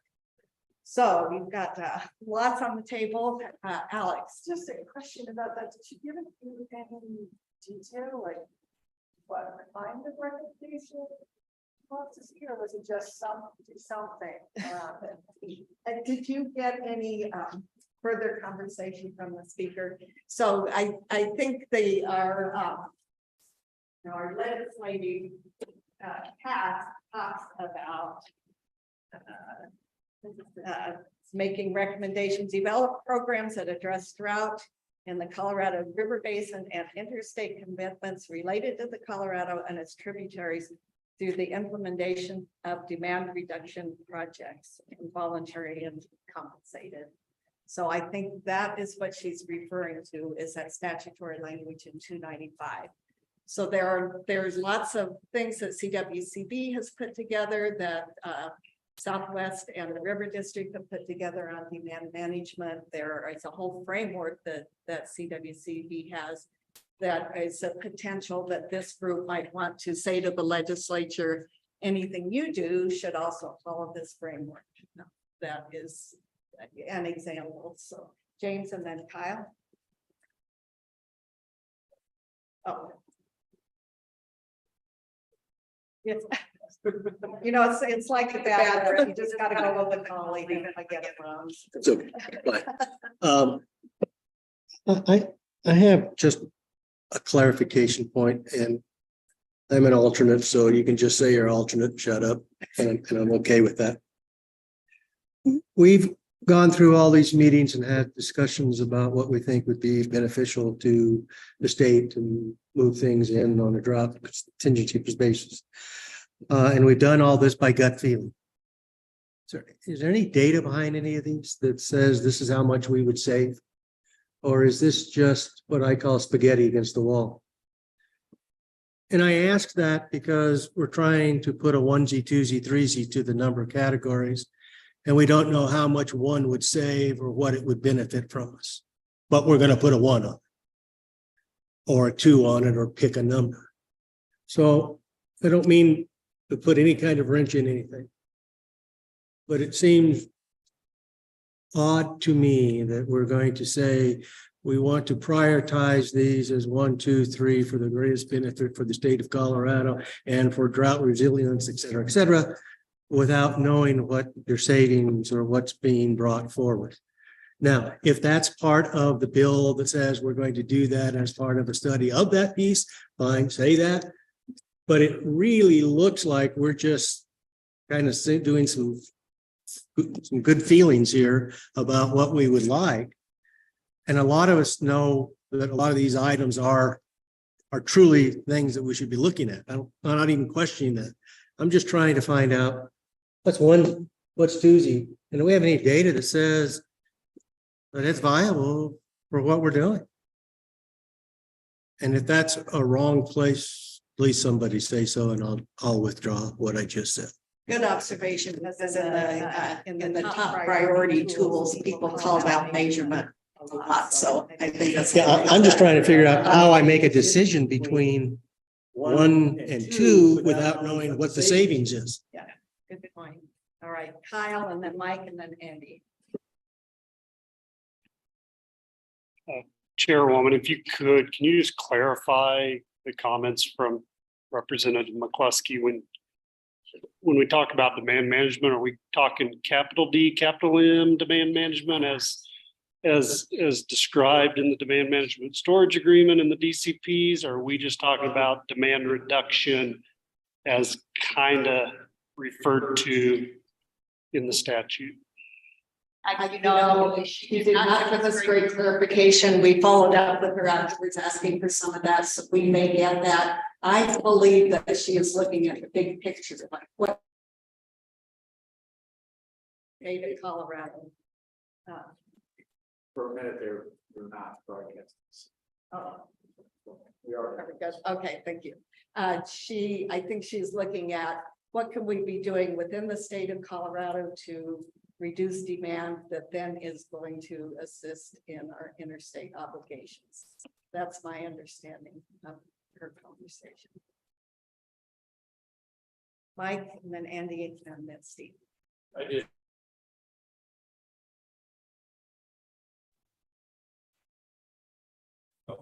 Are you on Alex's computer? Sorry. So on that phone or whatever.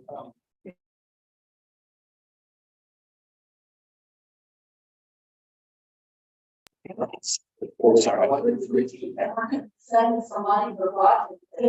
Right. We're all gonna be leaving 20s as we walk out the door, right? So, back to my comment, I visited with Becky Mitchell and that is one of the problems that she does see is our accountability of what we've been, saving so far in some of these programs. She said the other states are doing so much better at documenting that, and we don't give her enough ammunition with what we're already doing. So we're already not measuring what we're saving, and we need to maybe step that up a little bit. Just so we can tell other states, hey, this is what we're doing. But we just haven't documented that very well, and we probably need to start doing that. And that's probably maybe, I don't know if that's a state deal or who does that, but.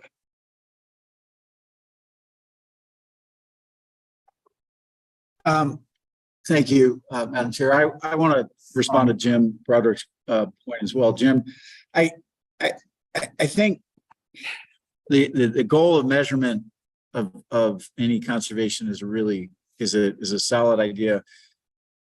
Certainly, if we're producing it for interstate purposes at the state line, we shouldn't be saving any water and participating in any program if we can't measure it, quantify it, and know that it's that we're getting credit for it somewhere else. So I agree with you on that. This is an intrastate component of the discussion here, which is, I think, a little different in that some of these stream restoration, for instance, I don't think you're going to quantify savings, water savings off of a stream restoration, unless Kelly, you've got science that I haven't seen, which is possible.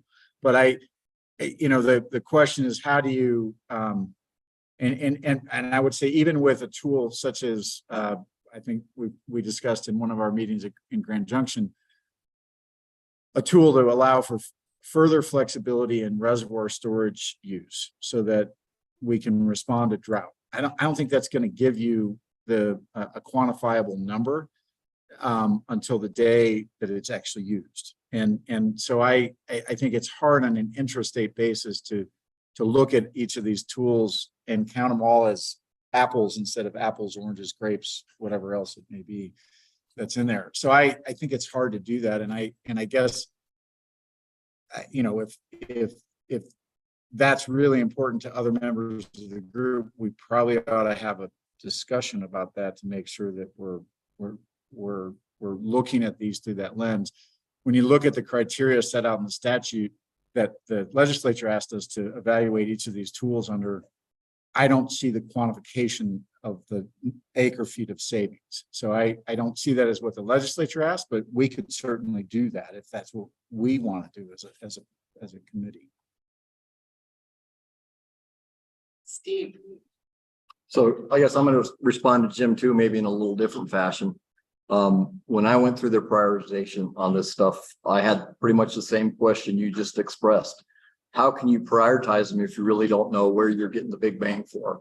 If you don't understand the water rights, the historic consumptive use, where they're located, what's important ecologically, how can you really prioritize these tools? I think you need to basically dig deeper into them. So I think that was part of it.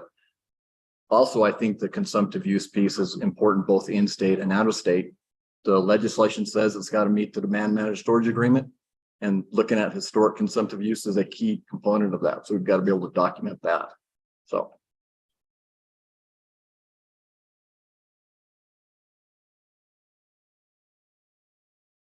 I just want to go back to Mike's comment on the measurement piece, which, you know, I think understanding what we're dealing with is important. And maybe you're not the right person for this because you were talking to someone about it, but I guess I'm curious as to what we're trying to measure or what the other states are doing differently, and you may not know, but maybe that's something we can talk further about, because I'm just curious as to what we're not doing that we see as a gap.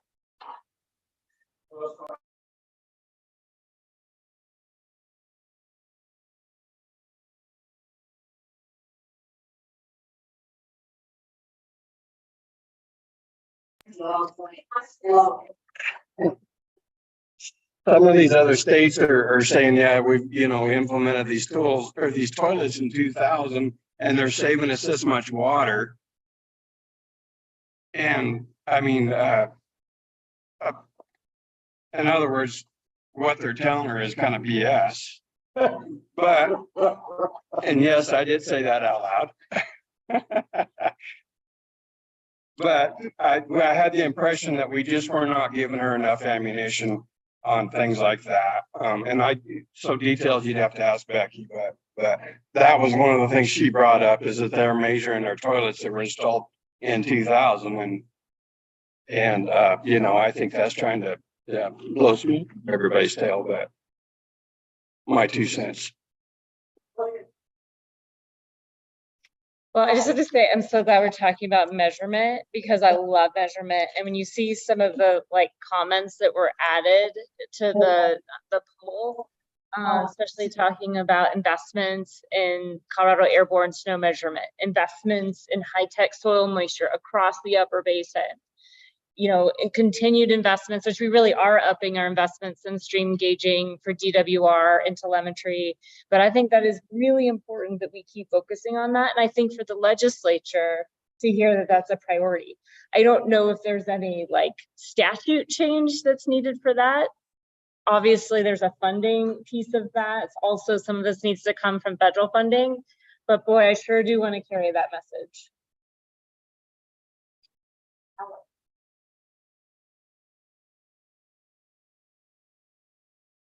Yeah, I just want to follow up a little bit because I know that Commissioner Mitchell Becky has been asking for data of different types, and different entities have been trying to give her data. There is a lot of conservation data. All the cities file conservation plans, and people may or may not be aware that any water provider over 2,000 acre feet has to file a conservation plan with the state's 1051 plans that have this kind of data in it. I think we include our toilet rebates, and we count all our toilets. But maybe they're not getting the information out there. I mean, maybe it's not being developed to where we can actually use it. Yeah, where maybe we could put it in a different, in something more accessible for the commissioner. Yeah, Becky. Yeah, I mean, I think And answer that question, I mean, I have seen presentations by the Wyoming state engineer, for instance. Brandon has said, hey, during 2021, we conserved or didn't use so many 100,000 acre feet of water. And he was able to calculate that based upon the acreage that was not irrigated due to their implementation of their priority system or physical unavailability of water.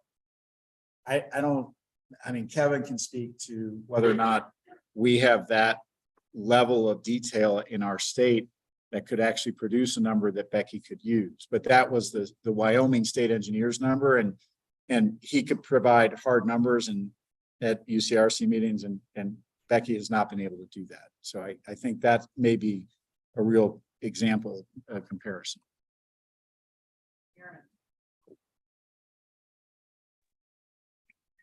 So I agree with all of this. Better data would be fantastic. If we could, it would be great to be able to say this equals 1,000 acres, this equals 1 acre foot. As one data point. At the same time, a lot of what I think we're talking about is doing more with less. And I don't think our purpose here is to identify which practices can serve the most. It's relevant. It's absolutely relevant, because if we're going to spend money on one thing or another with the goal of conservation, we might want to conserve more versus less. At the same time, a lot of what we've been talking about is about flexibility of management. The tour today was not, that the farm and ranch doesn't have extra water. They're trying to do as best as they can with what they have. So I guess I agree, it would be great to get better information, but at the same time, I've interpreted our task as how can Colorado do the best with what it has, and maybe with reductions that we're seeing year after year. So again, I'm not suggesting we shouldn't get better data. I'm just not sure how it fits. It was not the way that I thought about the rankings. I will say that I found the rankings, a lot of these things are lacking detail, and I said this in my comments. So it might be great to come back to some of this once we have an explanation. I called out, this was not meant to be critical, but there's one in here about keeping ag lands and agriculture. Great, but what does that mean? What is the tool? How do we rank that? Yes, conceptually we should do that, but how? So I think this might be an exercise we should return to once we have something more tangible to vote on. Yeah. Printing these things, as we have a few that are specific, we have a lot that are conceptual. James and then Jackie. Double unmute. It's a twofer. We have a twofer here. Well, thank you for the clarity of what I didn't think I was way out there, but could have been. I could have been.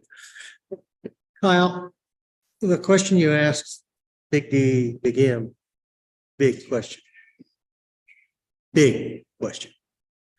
And that question, I believe, is so important as to determine what tools you need to do for those purposes. So I'm going to say it again, because I'm not sure we say that enough. So maybe sometime. Second part of it is I read the legislation probably letter by letter, and probably have a pretty good understanding of what I think it says. Now, I'm not sure I would have a good understanding of how it will be implemented, but I do think I know what it says. And I think the concept was meant to figure out how can we, from a legislative perspective, help the situation in drought management with regards to the state of Colorado. And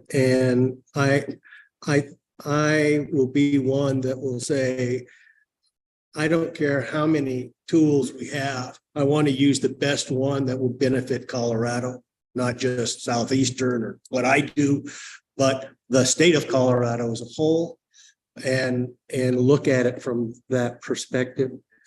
And I don't know how you do that without understanding that impact, you guys.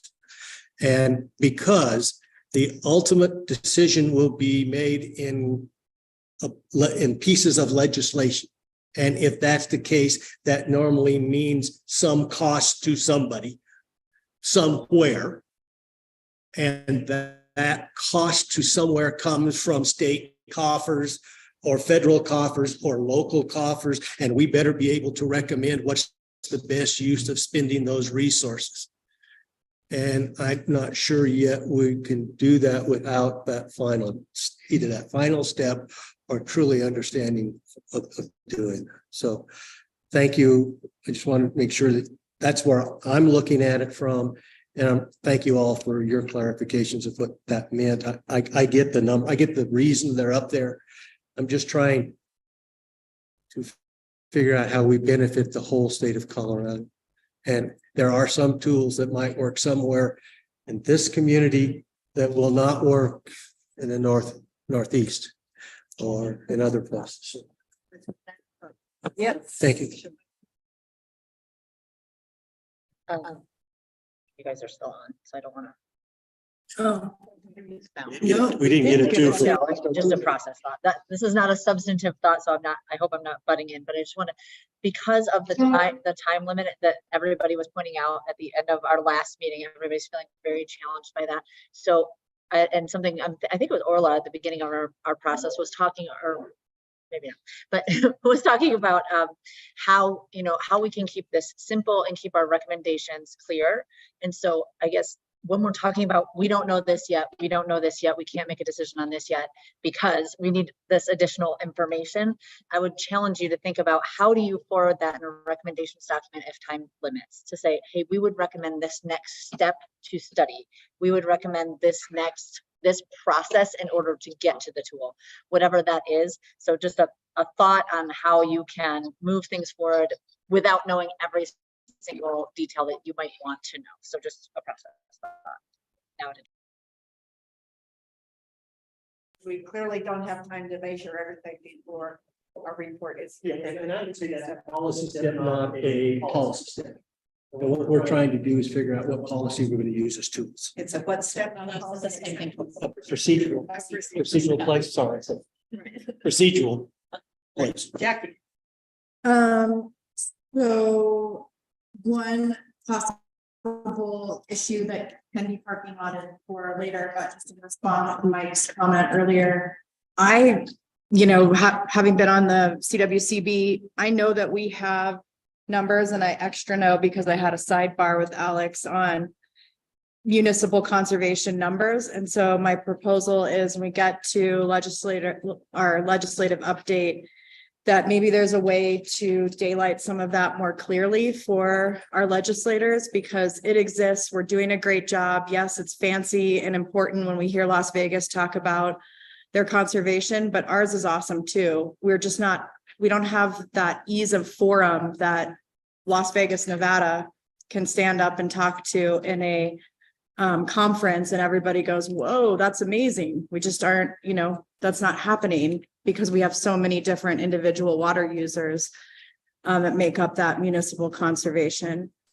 I agree. I'm sorry. I don't think the short list tool was great. Of course, I want ag to stay in ag and I want water for the streams. I'm not going to low prioritize any of that. So, for what it's worth, thank you for doing it. But that doesn't really tell me much when I look at it. As far as demand management with a big D, little d, whatever we're looking at, I actually feel like the programs we've been talking about are some format of temporary, voluntary, and compensated reductions. And some of those are involuntary, consumptive reductions that we've had to take. And some of them have been of the compensated kind. And by nature of those, they've been temporary. And so, at some point, I think we need to, again, maybe have this conversation that demand management as explored and written in the DCP is not the Bible. The people that wrote that into the DCP have said, Well, we threw it out there.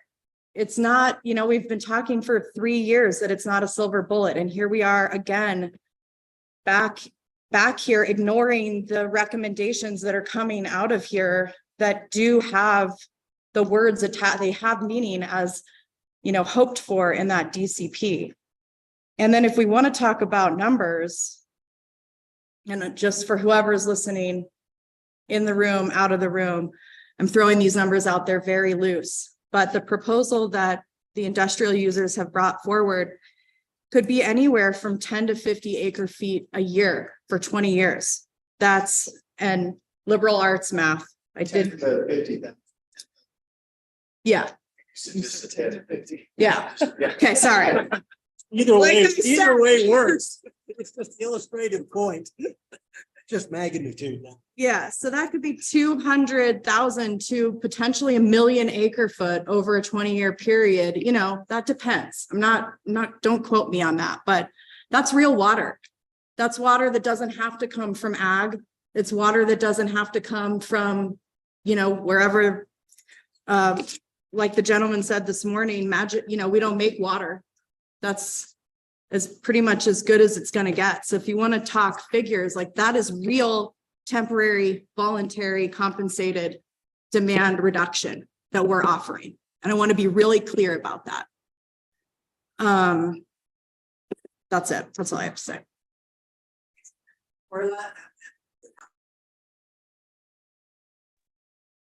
Thanks, Jack. for sharing that. Those are definitely good numbers. I wanted to go back to what Jim said. I mean, I completely agree that the measurement quantification are very important. We've got to continue with the ASO. We've got to do the soil moisture. But I also think that some of these tools, to go back to what Aaron said, they're less about the funding and more about sort of creating things that can be used by people if and when they need them. So what can we do? What can we set up? And that goes back to some of the flexible use of water that we talked about in Grand Junction. It would also potentially apply to shepherding. Like, what can we do to set something up? And then when we need it, it's there. It doesn't mean it's going to apply uniformly across the state either. It might work really well in one location and not another. So yeah, I don't think and sometimes a little bit of water makes a big difference, to some of the issues that people are dealing with. If you look at recreational closures and things like that, like a little bit of water that could maybe bring that temperature down would really help businesses along the river, keep those communities viable through the summer, that sort of thing. Thanks. Yeah.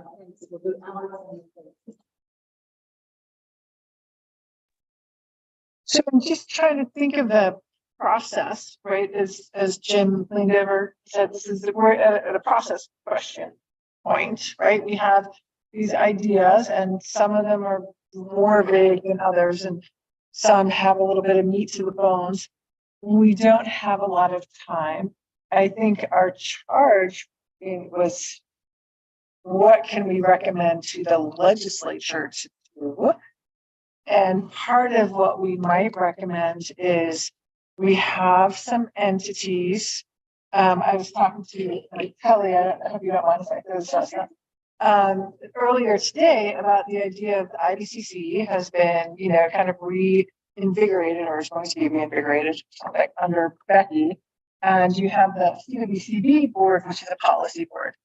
But a lot of the ideas, or at least a number of the ideas on the table, are really kind of technical ideas. Like, how could we be more flexible around storage given our current legal system and the hydrology and the measurements and the decrees and blah, blah, blah. How can we be more? So if we have a group that can be more technically focused and kind of try to dig into some of those questions, that might be a process place where some of these recommendations can go to be further fleshed out.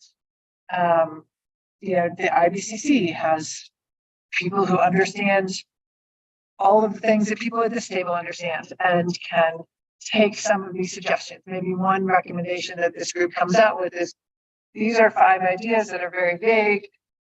We can put some definition to them, but in order for them to become real, they need a lot more definition, and we would like to see the IBCC wrestle with these ideas, something like that. So that might be one place for some of these ideas to go. And then it feels like one of the questions that we have to do is there anything in here that does or could rise to legislation? Is there anything in here that we would recommend to the legislators to say, here's what we think you can do in 2024 legislative session, which I think is what they're looking for, right? Yeah. So it's kind of two-tiered path for all of these suggestions so they don't get lost. I think that's a good idea because there are clearly more things here than we can grapple with, but identify what needs further.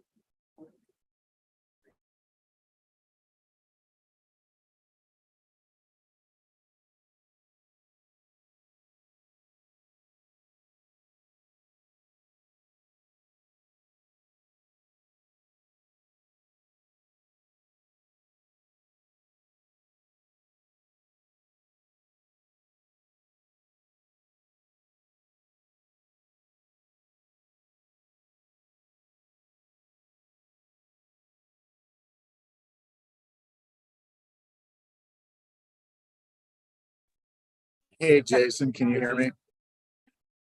I can now. It's kind of froze. We're waiting to get video in the room. As soon as we do, we will put you on speaker. Okay, thanks.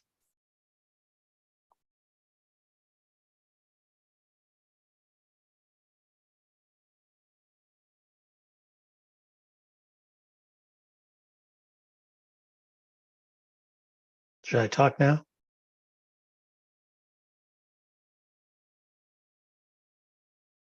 Yes, please, Jason.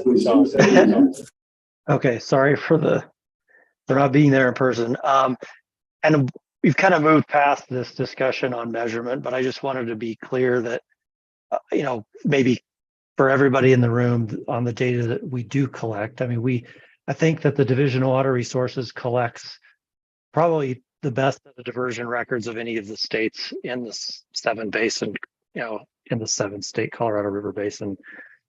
We don't collect data on conserved water that didn't go to acreage either because of administration or because of participation in a conservation program. We have started collecting a what we would call a not used code at structures that participate in a conservation program, so we can define those structures that may have not taken their full water right because they were participating in one of those programs, but don't have a number. And I guess what I was going to suggest is, we could come up with a number. Becky throws out the number that of 1 million acre feet savings during a dry year when we're doing curtailment as a result of our administration. You could use a average acre foot per acre estimate for irrigation and come up with a number of acres conserved, which I'm guessing is maybe where Wyoming's coming up with their number. But I guess I just wanted to clarify on what data we collect. And I guess if that data was to be collected, it would probably be collected and entered into our database with DWR. So sorry to kind of interrupt. I know we moved on from that topic, but It's all part of the puzzle, so thank you. Kelly. Great, thank you. And Jason, thanks for bringing all of that up. I wanted to follow up with on what Alex had noted. After the meeting where we were discussing extending the task force or asking the legislature to authorize the task force to continue, several folks came up to me and suggested that we look at the IDCC as a space to kind of continue some of those deeper dives and the technical work that needs to be done on some of these tools. And so I hope you all will consider that, and actually wrote it just a little blurb up and send it to Kelsey to get to you all as well, hoping you all might be on board with making that suggestion. And then also getting to the how do we identify what rises up to the legislative level or not? That's why I made the suggestion of having the different categories of, here's good stuff that we're doing that we should keep doing. Here's stuff, might need some funding, etc. And I think that could be a good way to a good format so that we can identify what does need legislation, but I don't want to miss the opportunity to highlight for the legislature all of the great things that are being done. We want to be able to do more of. Maybe there is just an administrative change. Maybe it is a budget thing. And so I'm hopeful that we can at least communicate more than just what will be recommended for legislation. Good idea. I think that the report is going to be viewed widely. So it could be one of the early comments, maybe in Grand Junction, was that we need more public education. This report could be a way to do that. Maybe. So, yeah, Jackie. It depends.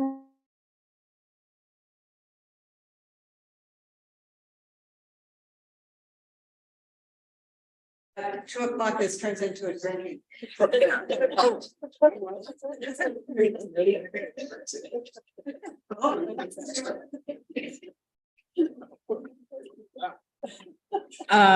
I just wanted to throw in I think the IBCC would be, great for a lot of these things, but as an industrial user, I have not side by side compared IBCC with the makeup of this task force, but I would just caution us to see what the representation and what we would lose in that going forward, especially, with what we have brought to the table. I don't want to see it fall off or anybody else that is underrepresented at the IBCC level continue these conversations. We're basically passing, a bulk of information similarly to how CWCB or the River District passed on the work that we've done on the topic of demand management to a new group of people.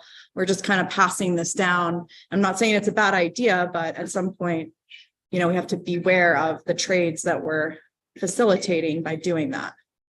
Good point. And that's one of the benefits of this task force. Great representation. Yeah. Just responding to that, perhaps a recommendation could be to add certain seats to the IBCC so that it does mirror the diversity of interests here. I think what I just want to avoid is like setting up a whole new group and process, because then it just gets confusing. And again, the IBCC has served as an excellent think tank, I think, for the CWCB at times. So hopefully that clarifies. Clear, I don't disagree with that, but we moved away from the IBCC with this task force, and so now, not away permanently, but we're making our own bed with this, right? So we just need to be aware of what we're doing and how we best move forward. I totally agree that it's been a great forum and done a lot of work. So good work at that. This is anyone handy. Well, I think this has been a great discussion. I wonder if we could turn to like concrete, because we had an hour and a half of these intrastate tools and we wanted to identify ones that we could, I would think we still want to try to recommend something to the legislature. Along those lines, I want to address a couple, like the one of the concrete proposals that's on the table, which is the industrial water proposal. Is that an intra-state tool, an interstate tool, or both? Because given where the power plants are located, and the cold water is located, it seems like a lot of that water is going to make it across the state line. So it could be both. And if it's both, there's kind of two different ways to recommend that, or at least a more complex recommendation we might want to make to the legislature. But I think it's a good recommendation. I think we need to talk through it a little bit. I think I missed your presentation on it, but I think that certainly I've had some time to think about it and wanted to talk and kind of bounce some ideas around about it and make sure that everybody thinks about the positives as well as the potential unintended consequences. And so. So I think that's a great observation and also a good process piece. We do have, that's probably the most specific, and then the one that Aaron presented also are two specific things in front of us, how do you want to proceed? Do you want to say, yes, we're behind the industrial tools, let's talk about it some more, flesh it out, see if we can turn it into a solid recommendation, same for the other one in front of us? Or do you want to continue sort of at this higher level about all the tools on the table? Anybody have a good path for moving forward?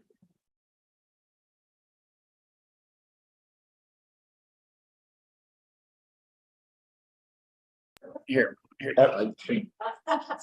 Stereo. Now they're gonna echo. I was just gonna say, I agree. I think it'd be time specific proposals. If we have time, we can come back, and it sounds like some other somewhat specific proposals have also been made, but if we can dive into those, I think it'd be time well spent.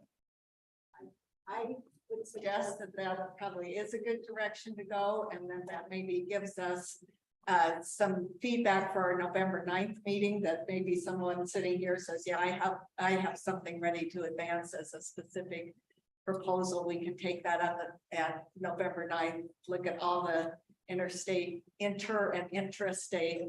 We have a full day. We need to come out of that day with whatever specific recommendations that we want.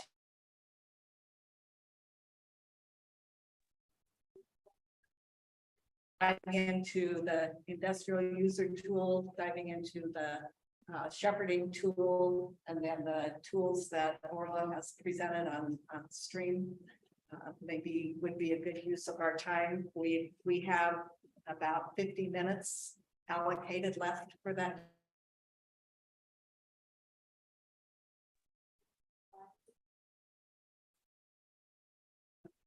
All right, so Jackie, do you want to kind of, you gave a presentation before, but maybe if you can kind of walk through the highlights and it's fleshed out since your earlier presentation.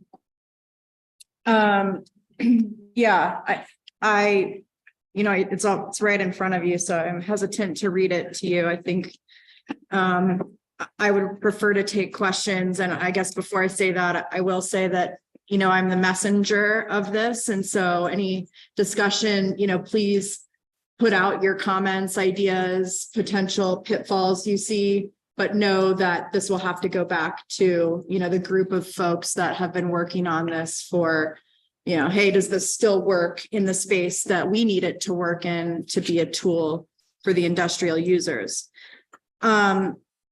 So Andy, I will just respond to your question about intrastate versus interstate. It's an intrastate tool because that's, we're a Colorado water user, right? I have looked at this from an industrial standpoint as I don't feel that I have the standing to say, yes, this needs to cross the state line and receive credit and do all of those things. I squarely trust our negotiating team to do with this tool what it needs to do with the tool to be effective in the 7 states arena. And so I can't, I withholding my own opinion on that because I think it's a state decision. It's not a Jackie Brown or a tri-state decision on what happens with this water after the usefulness to us and to the river has passed. And so I'll just offer that up as I don't think it's for me to say at that point. Yes, obviously, if you're not familiar with where the 2 large coal stations that are on the west slope, they're both on the Yampa River. You heard from Excel this morning that operates Hayden Station and Tri-State that operates Craig Station. Those are both along the Yampa River. There are not a lot of diversions after that, except for Mike, before we hit Dinosaur National Monument. And there's one small inholding before it hits the state line and picks up the Green River flows as well. So it's a pretty great spot to put water in a river if you're trying to get it to stay in the river for longer periods of time. That said, to get, I'm hoping you all saw Aaron's comment under the second section of the method. And Aaron, I can kick this over to you if you'd like. I completely agree with what Aaron is saying here, and have requested help from the state CWCB division to in-stream flow division to kind of help respond to this question as well of, what their thoughts on the specific issue that Aaron's referring to, but go ahead, Aaron, if you'd like. Yeah, thanks. And I know I violated a rule and I put it in a track changes. So thank you, Kelsey, for moving it. The statute that is referenced there, the 5 out of 10 short-term leasing statute, requires a water short in-stream flow as the receiving right for a lease. On the Yampa, particularly below, as I understand it, the water rights for those coal plants, there's not a lower Yampa in-stream flow. So my proposal was to allow this to work. There is a endangered fish recovery program target in the lower Yampa. For these purposes, could that be substituted for an in-stream flow to allow the industrial proposal to work? Which would require a legislative change of some kind. So that was, I'll just leave it at that unless you wanted to keep going. But that was the comment that I put in. Hopefully people saw it, even though I didn't follow the rules. She added it, so thank you, Kelsey, for correcting my mistake. And I'll just say, and Aaron, you and people in this room may recall this conversation back when the 3 and 10, this proposal to move the 3 and 10 rule to 5 and 10, there was this question at the time. And I'll say, part of the considerations that were discussed back, I think it was 2 years ago, may have been 3. 20. Okay. Could be resolved with tying this offering from Aaron, to the sunset and to the electric utility water right too, so that we're not expanding this statute to have unintended consequences beyond what we're trying to directly target with the obvious water rights included here.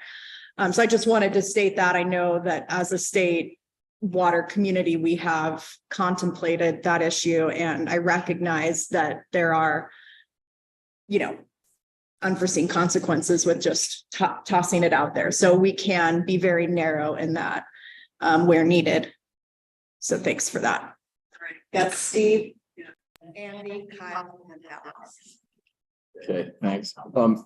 So I came in here today, like I said earlier, thinking there was something good in this, but not really having enough information to really evaluate it. Now I've heard you're talking 10,000 to 50,000 acre feet of water.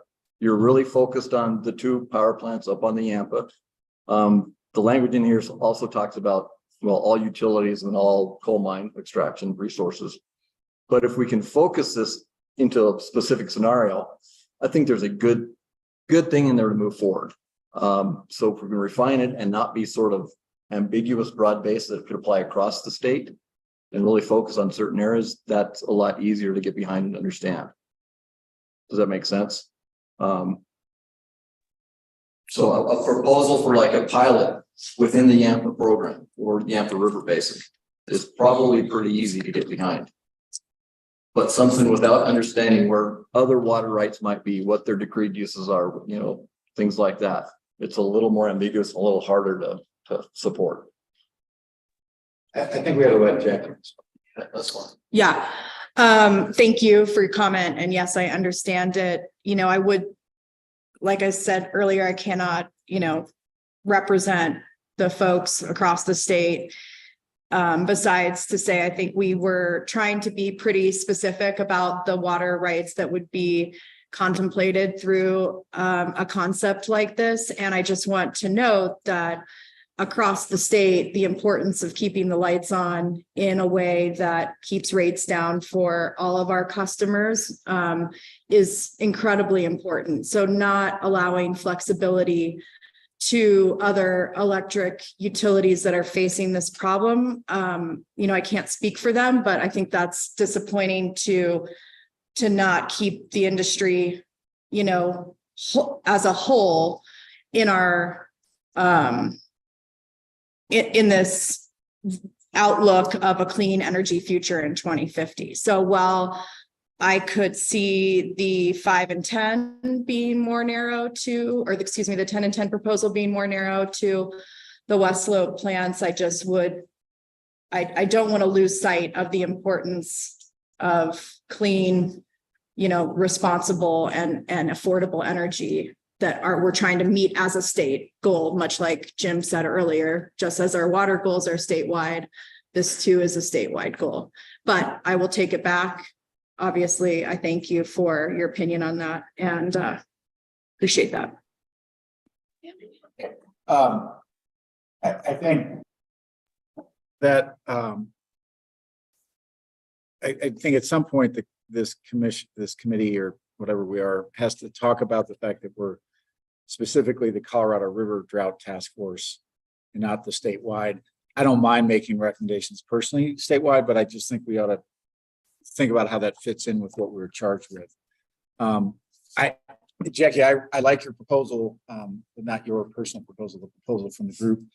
I do wonder, specifically just looking up at the Yampa, and it's not just Mike. I mean, there are a bunch of other pumps, or not big canals like the Maybell, but there are pumps up on the Yampa that, we have, you as Tri-State, we as the River District and others have been involved with trying to make sure we keep in priority up there. And if in times of dire drought, we shepherd huge chunks of water in an in-stream flow past those head gates, and they're shut down because the senior call is the Cross Mountain ditch down at the bottom or pumps down at the bottom.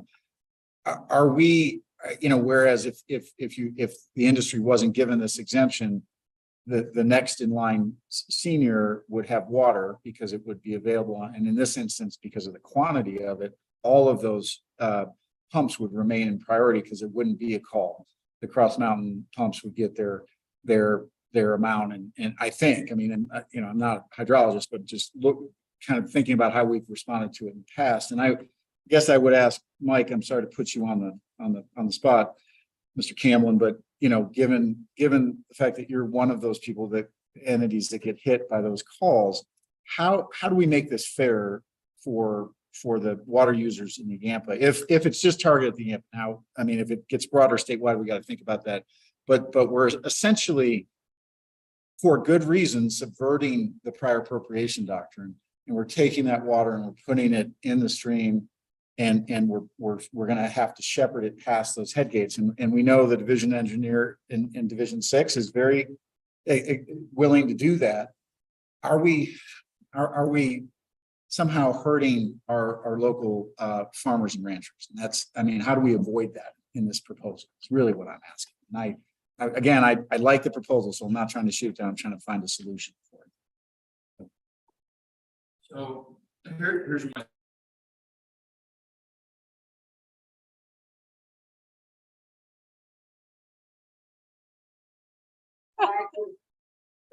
Right. You won't have any of my stuff down anyways, which is not bad. So as we all know, when you guys release water, what was it, 2020 or 2021? Both you guys and Tri-State did that for the local community, and we were able to pick it up. And then you go to fish waters.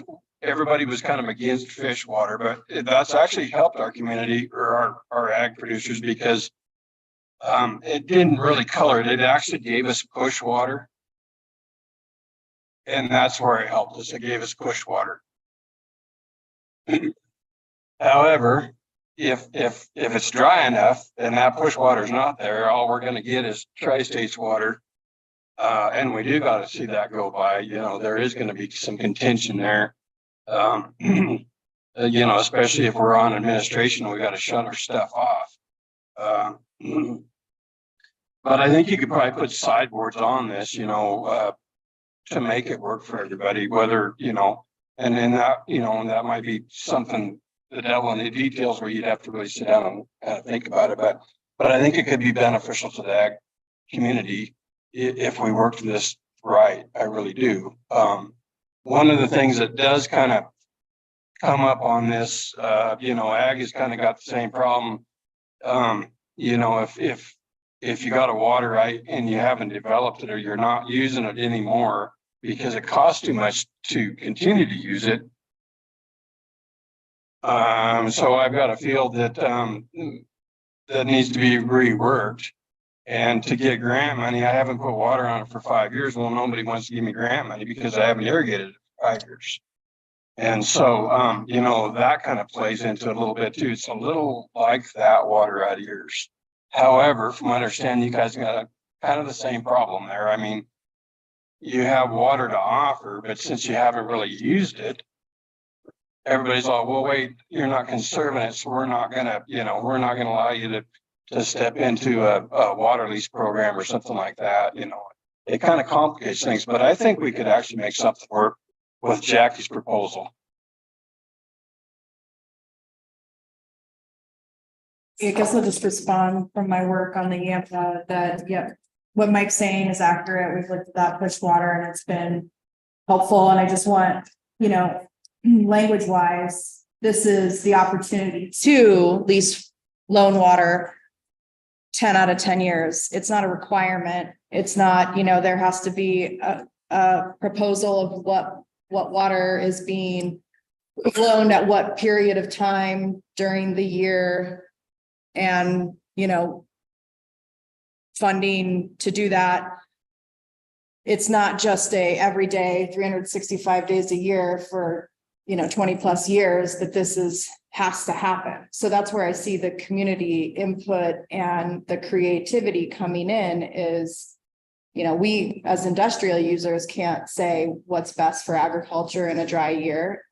We can only work with you to figure out what that looks like. And, you know, I have just from our work in the Yampa with the Water Trust and the River District and others, we've done a really great job of making it work for everybody. So that's the envisioning that's happening on our end is like, hey, we've made this work in moments in the past. I'm sure it's scalable to do this, but I just want to be clear that it's not a daily new, you know, function of this portfolio. I love that. Alex. A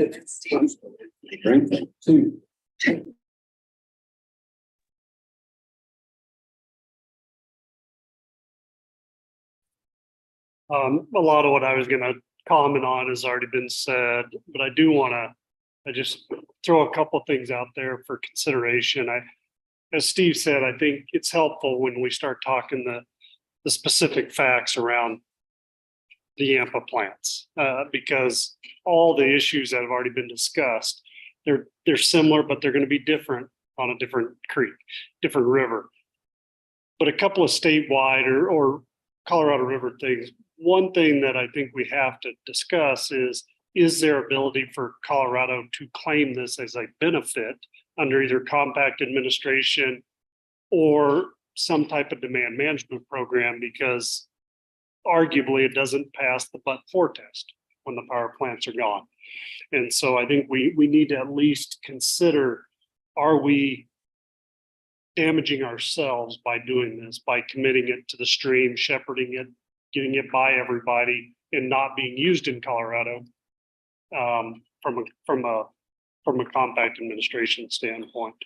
The other thing I think we need to talk about is, and Jackie, I don't know if you all have thought through this, what happens when you need to pull that water back? I mean, we all get used to certain things kind of as they have been, and all of a sudden now we're clawing it back because we need to use it for the next energy production process. Lastly, I have some concern about the fairness of this. I'll be blunt in that if this special protection is afforded to a power user, to a power right, why should it not be afforded to an irrigator who decides he may want to figure out how his operation is going to look in 20 years and may want to benefit from leasing it and the monetary benefit of doing so for 20 years. So just some food for thought, not criticisms at all to the proposal.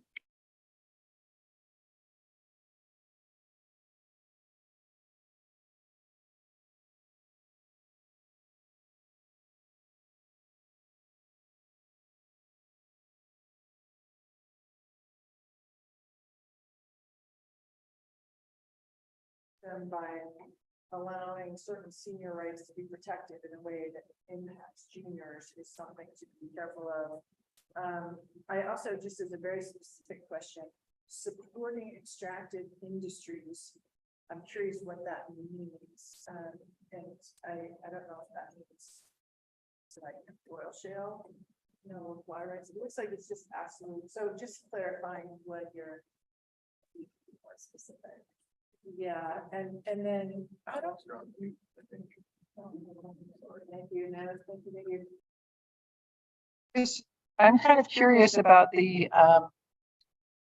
yes, we are the Colorado River Drought Task Force, and doing no harm means any solutions can't harm and water users outside of the Colorado River Basin, right? The Front Range entities. So I would just be curious to hear from, I think Colorado Springs is closing down a coal plant. I'm pretty sure XL is closing down coal plants in Arkansas. So I think it would be hard to fashion legislation that says in a water rights segment. I mean, there seems like there's potential for a lot of injury and unfairness. So I think that has to. And to me, finally, there's sort of two ideas here. There's one which is allowing the electrical industry time for innovation, so your rights don't get lost as you figure out the future. And then the other piece is putting those water rights in the interim to a very specific use, which I don't oppose, but those are two separate ideas that don't necessarily go together. And you could have a statute that allows industry, a great and growing cities type doctrine. You have so much time to put this to use in some fashion that's associated with energy production. Or you could do something along these lines where it's kind of dedicated to a particular use. Alex needs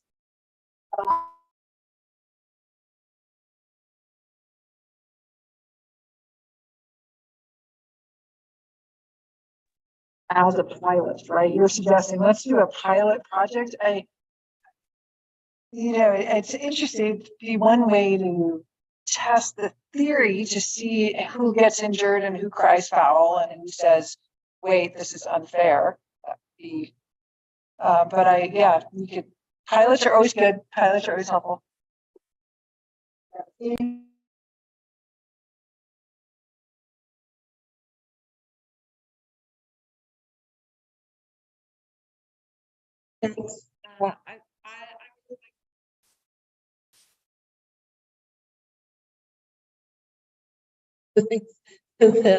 I would like to talk about as well, but I do want to talk about Alex, your comment of, and I think in general, like this is a really unique time for industrial, in the energy space, right? And I'm not an expert on it, but it's a pivotal point, I think, for energy users. So I think that concept of a just transition and how they're managing through that is important. But I also think putting the two together makes it much more compelling to me, because I think it responds to how does Colorado stay more resilient in times of drought. It responds to a lot of the public comment we're hearing about our healthy rivers and how we support, all those other programs. And I can't speak to all the specifics on the operations in the Yampa, but I think looking at the history and what's been done to keep the calls off the river and keep people irrigating and keep satisfying all the environmental requirements, it showed a lot of creativity. So I think something of water that we're talking about could be incredibly beneficial. Steve? Okay. So I guess I agree with pretty much everything Kyle said as on the concern side. that we need to consider. On the other side, something that Aaron brought up and it's in here is the potential benefits to the recovery program in there, which is very dear to my heart. I think for various reasons, we all support it. So that just gives me more mindset to look at, is there sort of a smaller local pilot program on the Yampa with certain sideboards that we can do on a more temporary basis, maybe not till 2050 or something, but to see if something like this works. And because there are the benefits we could potentially realize, to this, endangered fish, to the river system itself, but we'd have to have the sideboards on. So.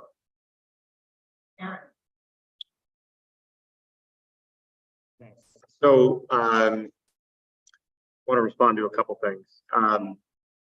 To Kyle's comment, I agree we can't and shouldn't ignore the interstate implications and questions about this tool, and I asked that when Jackie first proposed it.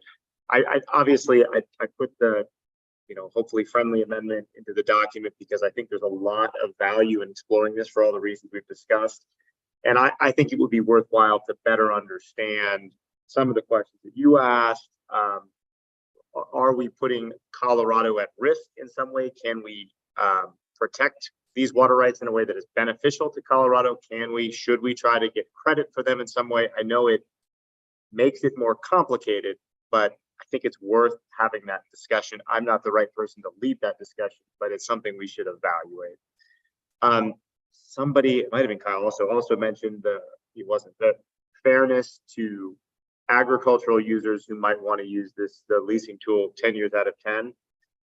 I was somebody who worked a lot on the 2020 legislation, and the limitation in years was put in to respond to requests from the agricultural community about concerns around buy and dry. So completely agree that the rationale for that was that this could not be used in a speculative way for agricultural users to dry up for more than 5 years out of 10. Maybe that's not the right number. That was the negotiation at the time. So I hear that concern. It was something we talked a lot about a few years ago. I don't personally have as much of a concern about the non-use for a period of years of industrial water rights that have been raised around permanent buy and dry. Maybe I should, but that's the distinction in years. Maybe that's not fair. Happy to have that conversation. And then the other piece, I also think I'm trying to think about whether it makes sense to do a pilot in the Yampa, which is definitely where my head has gone. That's why I made the recommendation I did. I don't know if we could, this seems like a question we could get better data on. Somebody just listed, oh, there's a couple of power plants here and here and here. It might be good to understand what the statewide, I don't want to put a lot of work on Jackie or her industrial users, but if we know there's these 3 or 7 power plants and they would be the ones benefiting from this, would that be a useful data point to have the conversation just to understand, should it be a pilot program? Should we think about statewide on both sides of the divide? Because I don't know where all those water rights are, how much they are, et cetera. That's a knowable, an answerable question that I suspect, although I don't have anything to do with their water rights portfolio, maybe a high level answer would be relatively easy to come by. I don't know.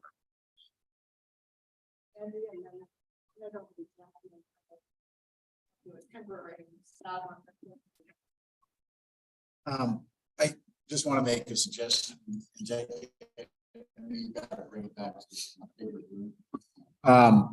It seems like, as Alex said, there's really 2 pieces to this, and maybe look at statewide the first piece of extending, instead of great and growing cities, a just transition doctrine where you get time period to find what you're the next energy that may use this water. And then the second piece be a pilot in the Yampa to try it out. I would want to try to work with your group, or don't create a need for Kevin's department to feel that they have to shepherd that water past the irrigation head gates. projects. It's not a lot of water that we're talking about that the irrigators use. How do we design a system that allows the pilot to function, allows the benefit to the stream, also allows in the amp of that benefit to the irrigator, so that we're not setting up a fight between environment and irrigators. And in fact, it floats all boats. If you will. So it'd be, I think, a good potential there. But just an idea.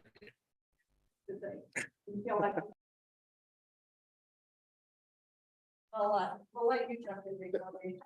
That is hang on 1 minute and we'll tell you your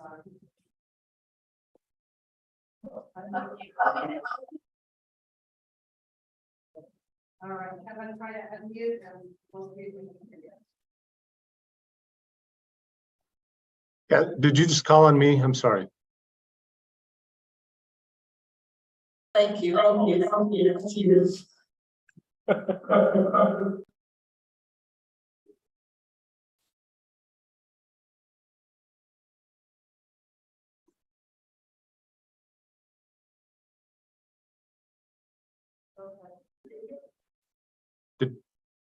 We're frozen. Oh, I'm frozen. Kevin, can you talk? Oh, yeah, I sure can talk. I'm having trouble hearing anyone that's not really near a mic, so that's why I hesitated. Are you ready for me to talk? Yes. Okay, thumbs up. And Andy, I appreciate your remarks, and maybe I need a little clarification, Jackie or Aaron or the group, on the second part of that idea. And during that interim period, putting that water to a different beneficial use that benefits Colorado. And when I say beneficial use, meaning identifying a quantified amount and being able to protect it through that reach or whatever that plan is. And I'm trying to understand, would that be, is the objective that could be done through an administrative approval? Andy, I know you talked about how to do it through a pilot so that the state engineer's office isn't being impacted. But ultimately, in order to do that, Jack, is the idea through an administrative approval? Because it occurs to me that there have been cases where people could do that now through a water court approval. I know Jim Yan on North Sterling is always fond of pointing out that North Sterling has their own ATM. They just went to water court and got some of these provisions put in place for them so that they could lease in certain times as they needed. So maybe I don't need to belabor that question. Maybe that's clear enough. Can somebody help me with that?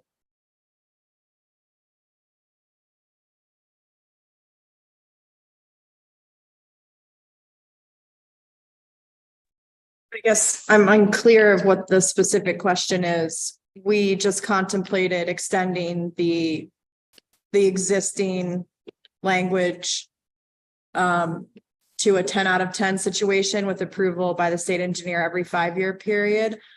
And we can certainly, as discussed, work more as a community-based solution if that's what we end up coming up with. But we just took a tool that exists and simply made it available for a longer period of time. If a drought were to last longer than 5 years, then we can keep putting water in the river. And that was the rationale behind the 10 of 10, is to have that flexibility where we can pull that water in any given year. If it's desired by those, folks in the Yampa that have been working on this. So I am not answering your question. Sorry. If I can jump in, Jackie, I think you may have. It sounds like the direction is that through an administrative approval as an extension of or similar to the in-stream flow loan that we've been talking about, but just allowing it to not be limited to a certain number of years out of 10, just allowing it for any year through an administrative approval, and maybe for something as Orla and Aaron have suggested, or at least Orla, I'm not sure, Aaron, have suggested for something more than just a reach with an in-stream flow right, a decreed in-stream flow right. Am I right with those assumptions?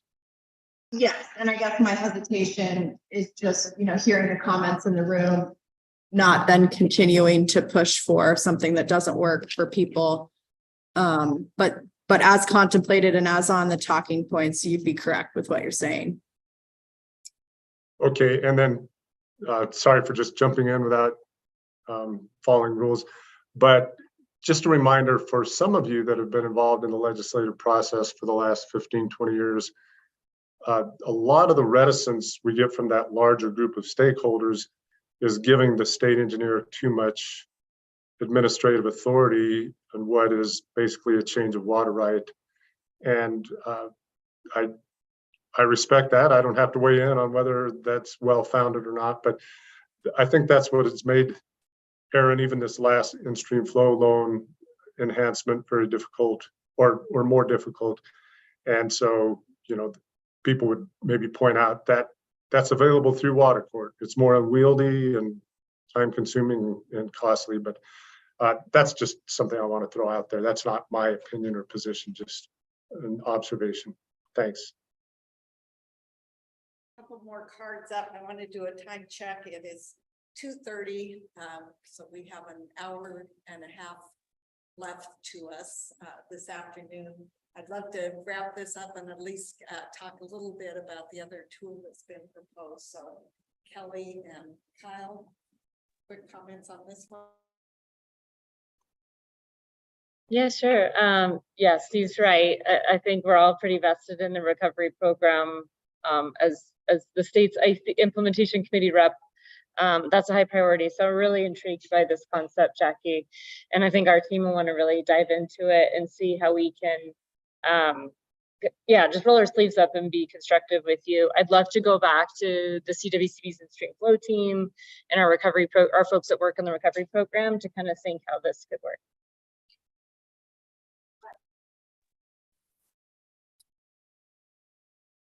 For me, protecting these rights from abandonment, I don't think you're gonna have too big of a problem with. I think we need to talk about the conditional rights, and I think protecting them from cancellation is one thing. Allowing them to be donated, which is a question. I don't think that's the intent, but to just clarify that, to me, those are pretty easy. Maintaining and not allowing the historic consumptive use to be diminished. That's, I think, something most could get on board with. I think and this is a question, but at least consider on the Yampa, does the next step to be able to quantify it and lease it, is the juice worth the squeeze? In that, is this water, is it's not being diverted by the power plants, is it going to make it down the river anyways, and going to end up in the in the recovery program reaches in the there are no, my understanding is there aren't in-stream flows, but in the river anyway, you're going to make it. So we don't have to really land how we're going to protect it for Colorado and for long term. It ends up, it helps, there's benefit, and the power generators get the protections they're after. Okay. Thank you all so much for just taking this seriously and spending your time and energy considering it, and for the feedback. I'm going to have to go try to listen to this recording again, because I was trying to listen and not take, actually, you took notes.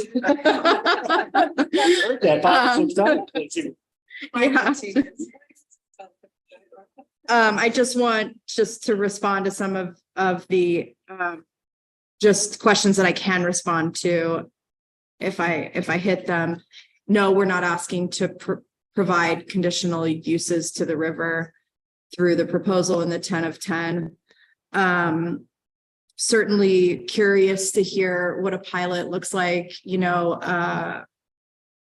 without going back and talking to my group. I'll just say, we're an electric utility. So speaking for Tri-State, our role is to provide, 1.5 million customers with electricity, no matter rain, shine, snow, hail, outages, transmission fires, all sorts of things, right? So that's our number one job. Our job is not to contemplate being a water provider. So when you get into a pilot, I just want it to be simple and something that does the job in the best way possible without overcomplicating, making the juice not worth the squeeze at the end of the day, right? And the reason why we attached the potential of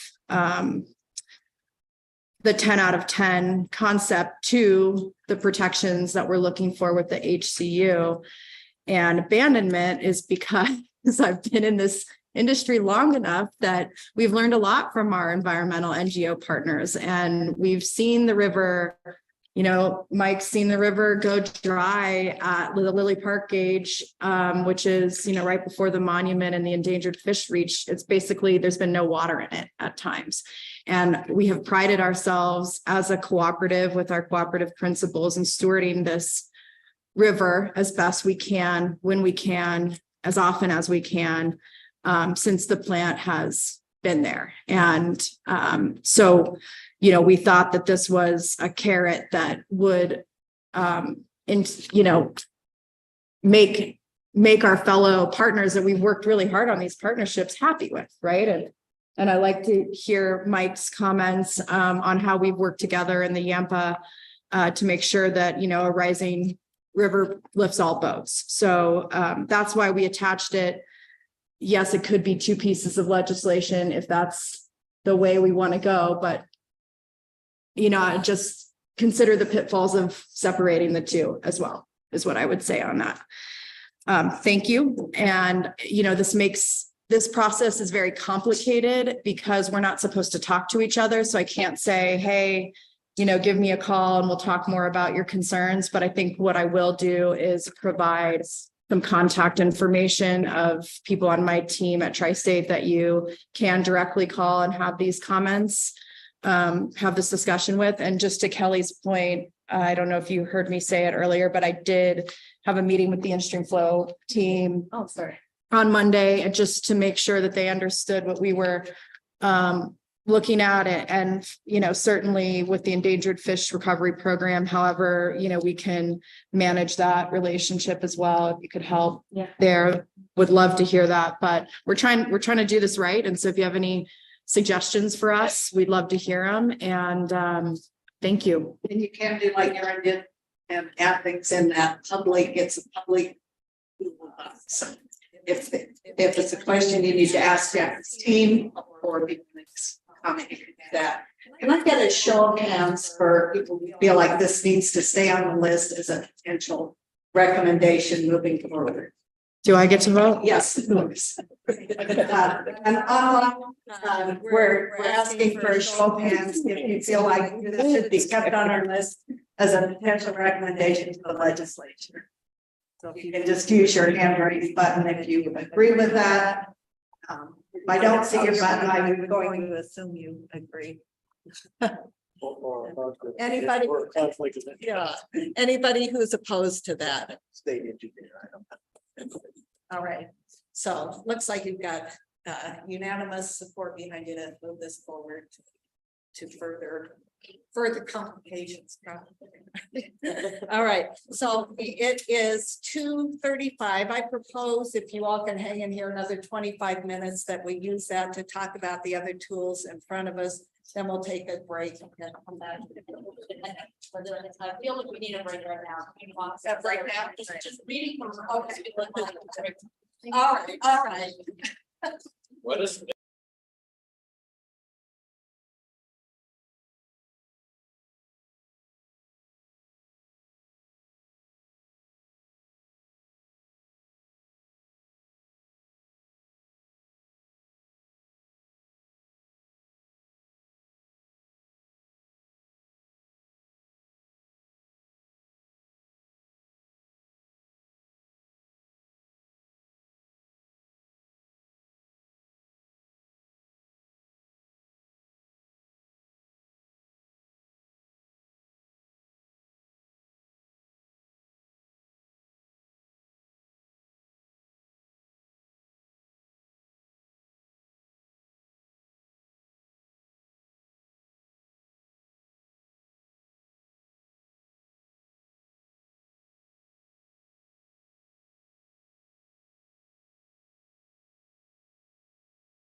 business till 3, so we can do it. We can hang in there.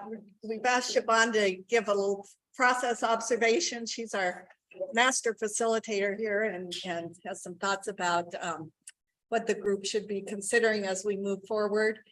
Then we'll dig into our other proposals that we have in front of us and try to wrap up and figure out a plan moving forward for our November 9th. Wonderful. I am here to be the bleak reminder of time being against us in this process. So my proposal to you all, and you can tell me if this is going to work, is we have, you've seen the document of proposed proposed recommendations. We're going to continue to briefly go through that in the next few minutes, but we have the matter of all the other things that you weighed in on the master list over the last little while. And so with time being what it is, and with those being the one way we can interact between meetings publicly, my suggestion to you is if you feel strongly about one of the remaining items on that list, that you and your people go ahead and do not fully, but flesh it out to the point where it is ready for discussion at our next meeting, for discussion and moving forward at the next meeting. And then the remainder of the items on that list basically would end up in the report, but end up saying we did not have time to tackle these in the level of detail where people were comfortable, and we recommend X path forward for this item. So like just a brief statement. So that is, as your facilitators, what we're thinking for a path forward, just given the state of time. Is everyone, I'm seeing nodding heads, or is everybody okay, or does anybody want to comment? Or yes, the more level of detail to be able to come up with a recommendation, and that even that's going to be a challenge. So thanks, Siobhan. All right. Aaron has put forward a shepherding with environmental co-benefits idea. So you want to kind of talk us through that? Yeah, I'd be happy to. And I raised it at the last meeting, and Kevin, I think, very accurately pointed out that I'm making something of a conditional proposal that if a program is designed to deliver water to the state line, and I'm intentionally not diving into that question at the moment, that the administration of that program be accomplished in a way that could kind of maximize for potential non-consumptive co-benefits along the way. And I put forward some draft language, happy to talk through it, essentially directing the state engineer's office to adopt guidelines, orders, and instructions. Would that be a formal rulemaking up for debate that would allow them to make administrative decisions, again, without increasing transit loss, to improve flows. Example really being the way that we at times have structured reservoir releases to meet hydrographs designed to benefit fish. If we can do that, and I think in the past we've talked about this in a way that doesn't sacrifice the primary purpose of such a program, which would be to mitigate drought. And I use the term interstate commitments to mimic the language in Senate Bill 295. I recognize and put here that for the state engineer who has already raised his hand to administer, he would need a beneficial use to administer. And I recognize that, and that is probably a valuable conversation, but my purpose was the how as opposed to the what, at least at the moment. So I'm happy to answer questions if that made sense on the language or what I just said.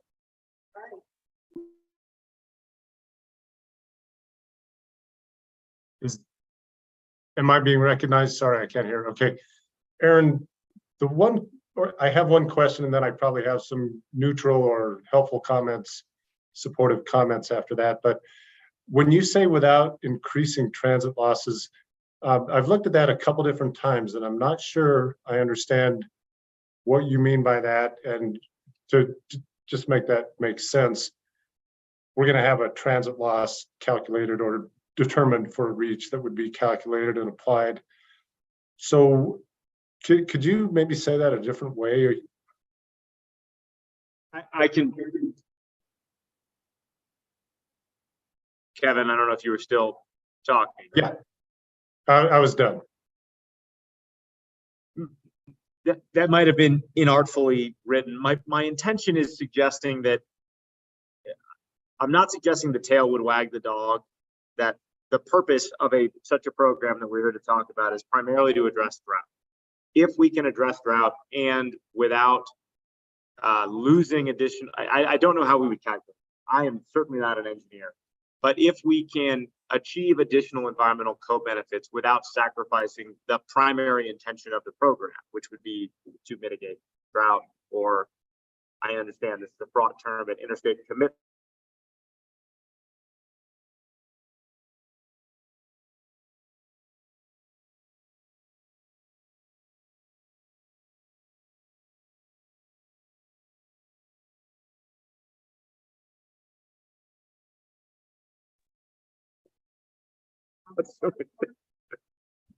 Yeah.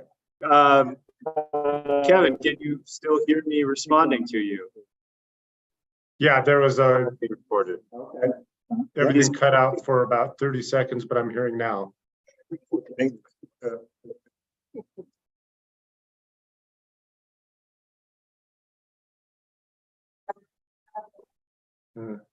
I think I was in the middle of answering. My point is, I don't want the tail to wag the dog. I want to see if we can get co-benefits without losing potential water being delivered to the state line. If we decide to do so, that was the without appreciable transit loss. If it is neutral in all other ways, but we can time a release from an upstream reservoir to benefit fish rather than doing it in the winter when fish aren't needing it, I would prefer that, but I'm not trying to suggest that suddenly the program is being designed for the primary purpose of environmental benefits. And I know that I answered that question in two parts, Kevin, but did that make sense? And I would happily, this is just a draft language I put forward. It's probably not perfect in a lot of ways. Yes, and can I respond? Can I have the floor again? Okay, that helps a lot, Aaron. And maybe just for the sake of our discussion right now, can we take the transit loss pieces out of it for just a minute? I know you'd like to minimize that, but it seems like, as you said, the real effort is to get the best advantage of these releases that are really for another purpose, and let's just call it compact compliance beneficial use, if that's what would happen. And my thinking is, if that is going to be the decreed beneficial use, of course, the General Assembly would perhaps have to give us that beneficial use, or we'd have to find some way to do that. But if that is the beneficial use shepherded to the state line, I think that would have to be done through water court to change that beneficial use. And anyone can correct me on that. And then terms and conditions in that water court decree, I think, could easily look at all aspects of that release and give the owner of that water right the discretion to release it at the most opportune times in terms of benefits to the stream. If, let's just say, for example, it doesn't matter when it gets to the state line to end up in Lake Powell, as long as it happens during that season. So that's just my initial thought, Aaron, on that. I don't know if that made sense or if that's helpful.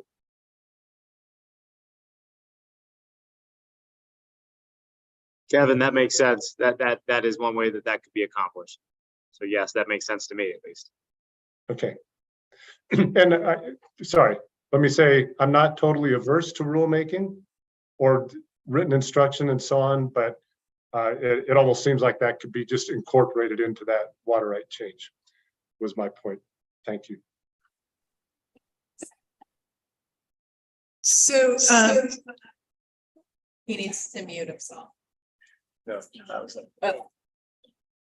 on one level, I kind of feel like this suggestion is a no-brainer, right? If we're releasing water, particularly if it's going over the state line, why not, right? Why not make it help the environment on the way down? And so maybe it's what I thought I heard Kevin just say was, you should get that decreed, which could be hugely problematic. You know, the idea is to, so I think we should pursue this idea and figure out maybe it's two-tiered. If it's for releases over the state line, it's easier because there won't be necessarily a decree for that. I'm not exactly sure how those go, but as Aaron says, that's the, condition precedent that we haven't solved yet. And then if it's different types of releases, which was brought up in our very first meeting, third meeting by Andy, when he was talking about the, I think it was the Yampa and trying to use stored water for multi-purposes as one of the tools that I thought this group was interested in pursuing. So I don't want to lose sight of that. I want to keep that. I think that's an important tool, sharing storage or making storage more flexible. And so maybe, Aaron, there's two pieces to this. One that's clearly no brainer, easy if it's going across the state line. If it's staying in state, something a little more nuanced. I'm not sure. I just wanted to comment, there's the legal challenge of shepherding. Bird is.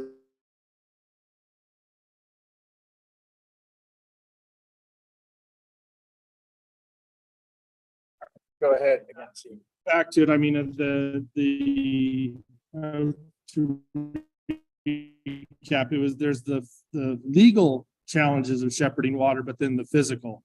And with the infrastructure and the water rights, so the water users that you would be pushing the water past, my question to Kevin and having actually had to do that, how do you address those issues when who's going to pay for that infrastructure improvement or whatever it takes to move that voluntarily shepherded?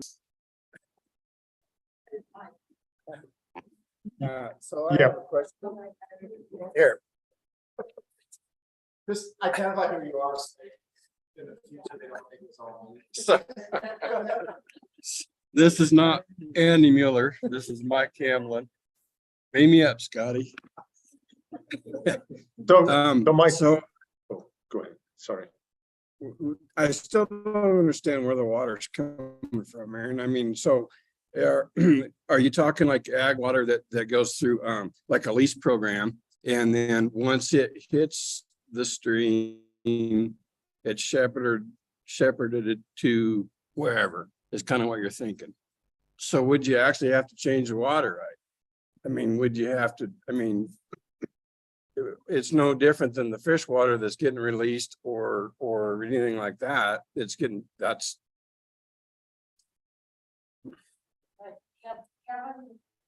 that for me? Yeah.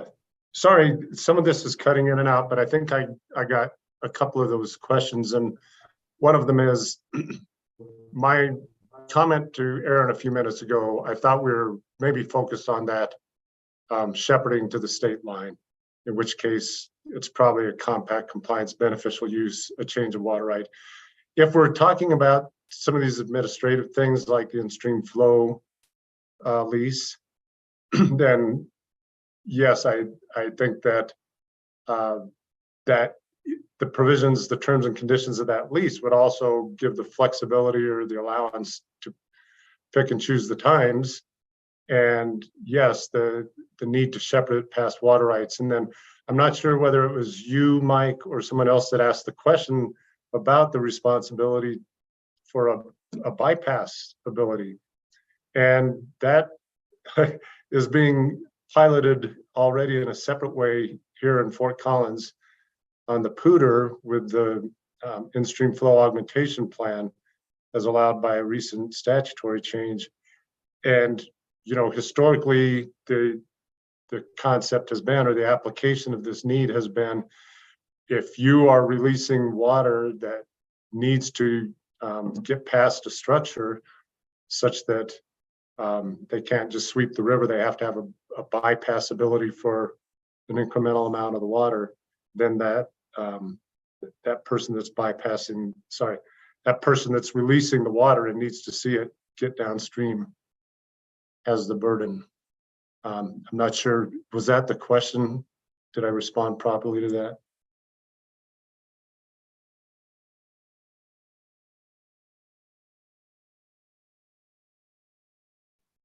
Yeah. Yeah, Kevin, this is Steve Poe. Yeah, the question was, that the upstream or the release, the first individual releasing the water has to ensure that it gets down there. But I have a senior water right. I sweep the creek. I don't have a fine tuning bypass structure that allow 2 feet by. And I am heavily reliant on that diurnal fluctuation. So are they going to put in in my case, it'd be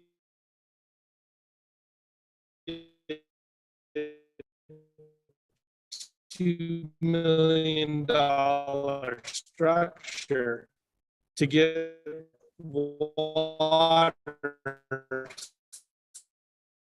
through there for a foot, half a foot, and then they're going to put it into a dry stream channel.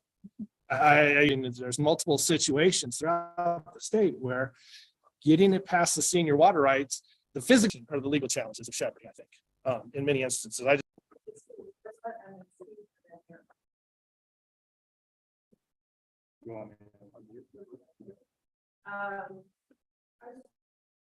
Oh, there we go. Remember to unmute. I was just gonna say, thank you for the suggestion, Aaron. And I think, when thinking about what Alex was saying and like the different tiers and is this a no-brainer for some conversations?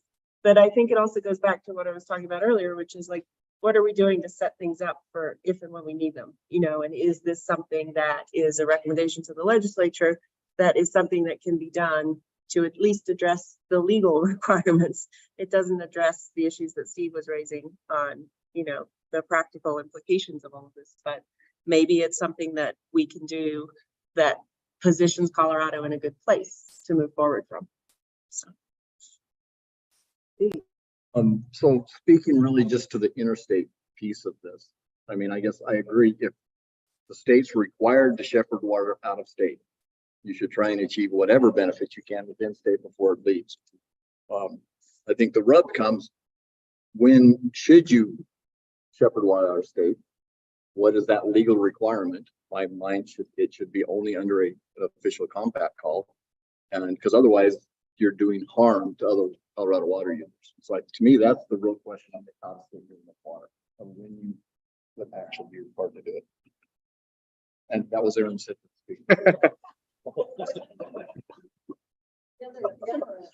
Yeah, making sure.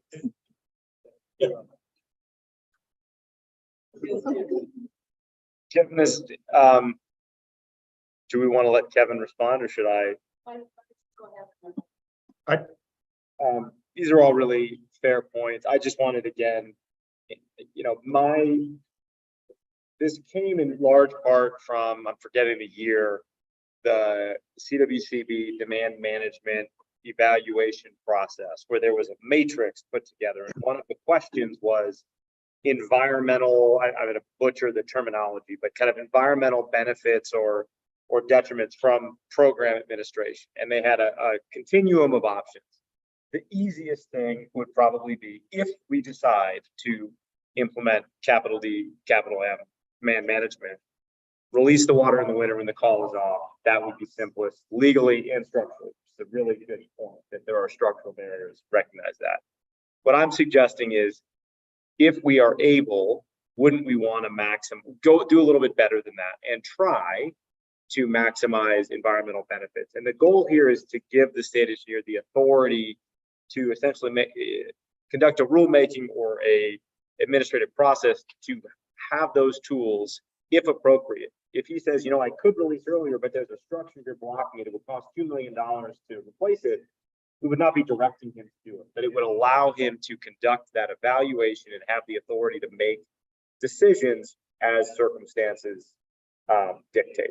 So that's really where this thought process came from. I probably could dig up. I know it's actually the 400-something page document includes that matrix that we got on day one. So just to you know, and it does presume, as Mike asked, that there would be a program. So I'm trying to respond to this. I'll have to pull up the matrix. I'm happy to identify that page if people want me to do it so they can get a sense of where the recommendation is coming from. But I appreciate all this feedback.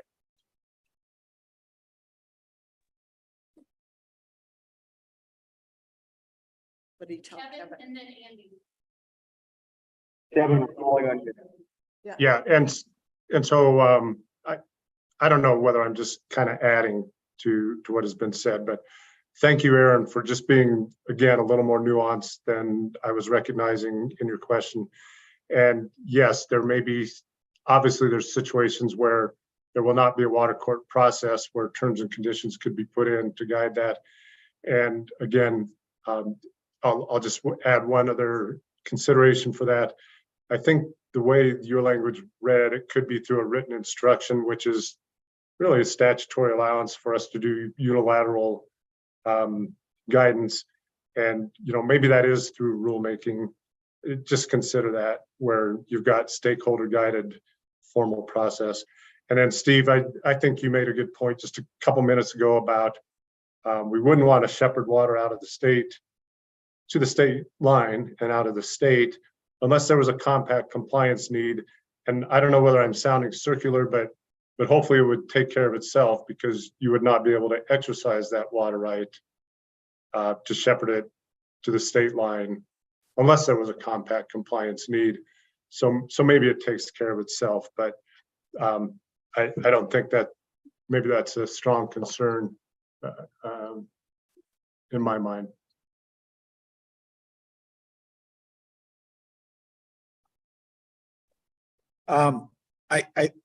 I think under the scenario that Steve laid out, Kevin, your answer is right. I guess I wanted to flag, if the speaker is wanting us to talk about demand management, that is essentially, as it's been described, almost a program designed to prevent compact curtailment rather than respond to it, or at least mitigate the chances of it occurring.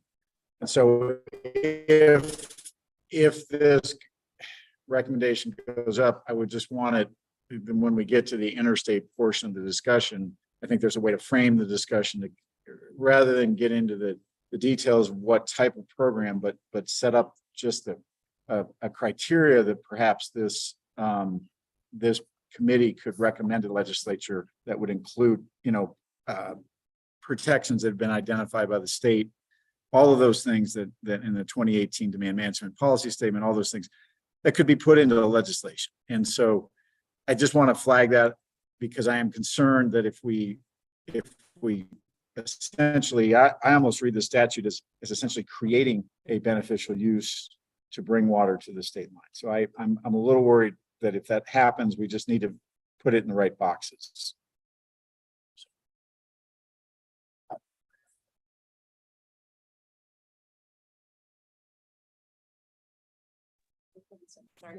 Yeah, thanks.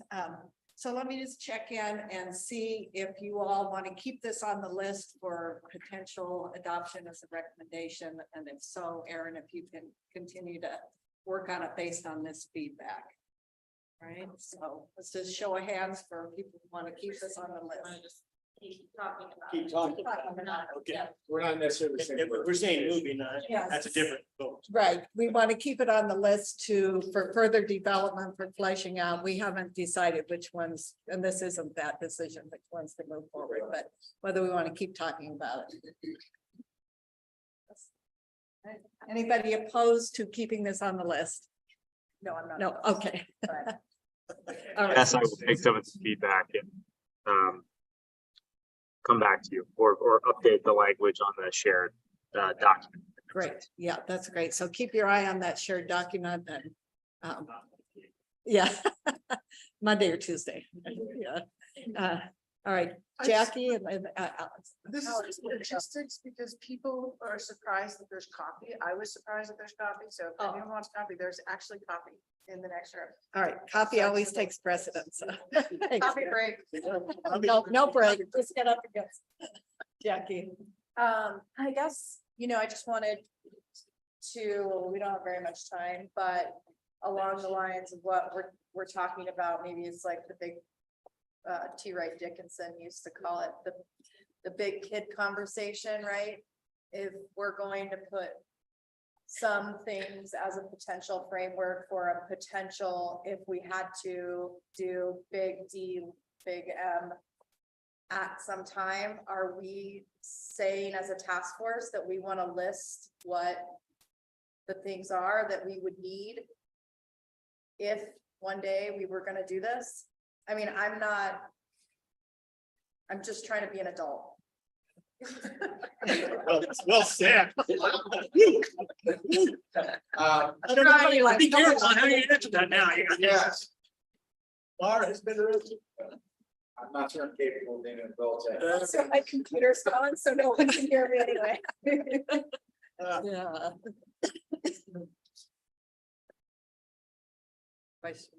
Steve, you had yours up to check it out. I just took it down because I didn't think I could make that an adult comment. But I agree with Jackie. I think it makes me nervous if we start talking about if and when and possible, and I mean, it just opens the gamut up, and I'm fine with talking about this. I applaud Aaron. Boy, there's, it's fraught with conversation and concerns and unintended consequences that I think we all would want to really think through.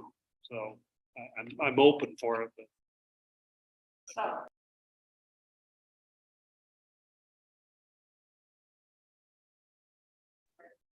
We can't. I agree with the concept. If we're voting, another discussion, that's why I asked the question. And I don't mind moving it along, but sooner or later, we're gonna have to get to that point. And I don't know if this reaches to that point. The November 9th discussion is what buckets do we want to forward to the legislature, so. And I don't think it matters. I think we should have them all, but the ones that we're focusing on for this piece, be moving forward and say, here's the others. And if we need to start time together, discussion, but we have to get to the adult conversation. All right, we have about 10 minutes. Orly, do you want to just sort of walk through what you've got there? Yeah, and I apologize, I was not able to get this. Everyone appreciates what their schedule is like right now. But anyway, this builds on the conversation that I started on at our September meeting. And there are some proposals to modify in-stream flow tools or stream tools to sort of address the issues we've been seeing over the last couple of years in particular.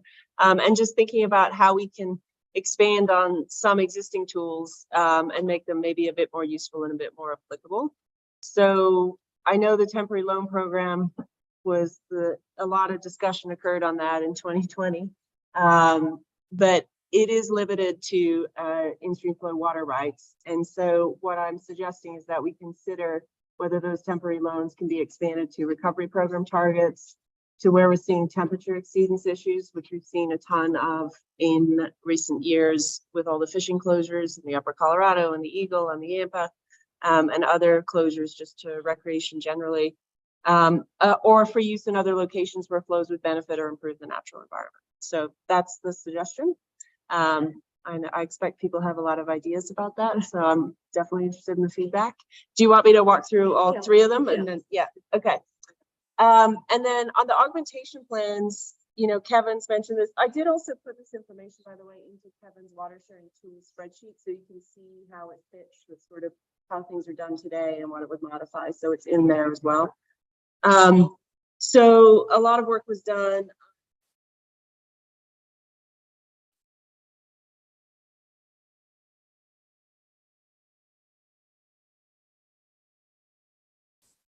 When you look at the substitute water supply process, there isn't an ability for the CWCB to obtain a temporary approval under that process. So, but other water users can. So can we look at that particular provision and expand that to CWCB? And then the last one is really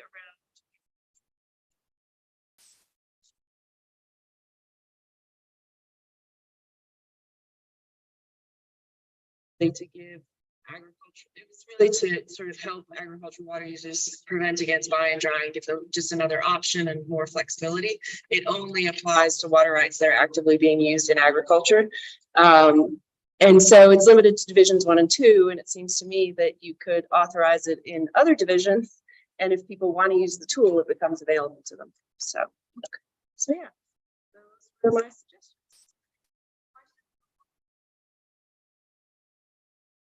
She's bringing forward. I suggest, since everyone is brain dead now. Well, and what I'll say too is like, this is all in the short list public document.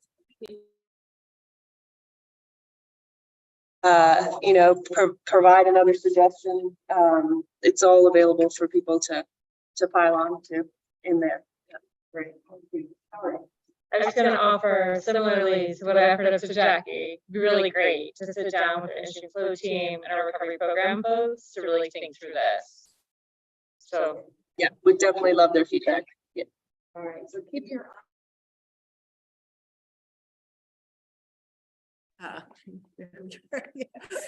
there are several other tools that got high rankings, so I would suggest you take a look at the document that Kelsey put together and just kind of see those rankings, the top 10 ones that we don't have anything on paper for yet. Storage received a lot, measurement received a lot, and the measurement piece may just be how we write up our recommendations to make sure we include that.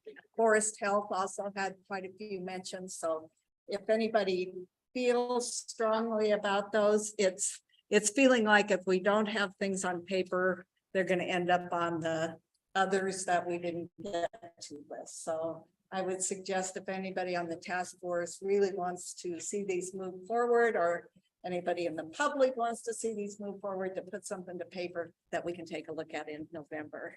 Alex, did you have a? One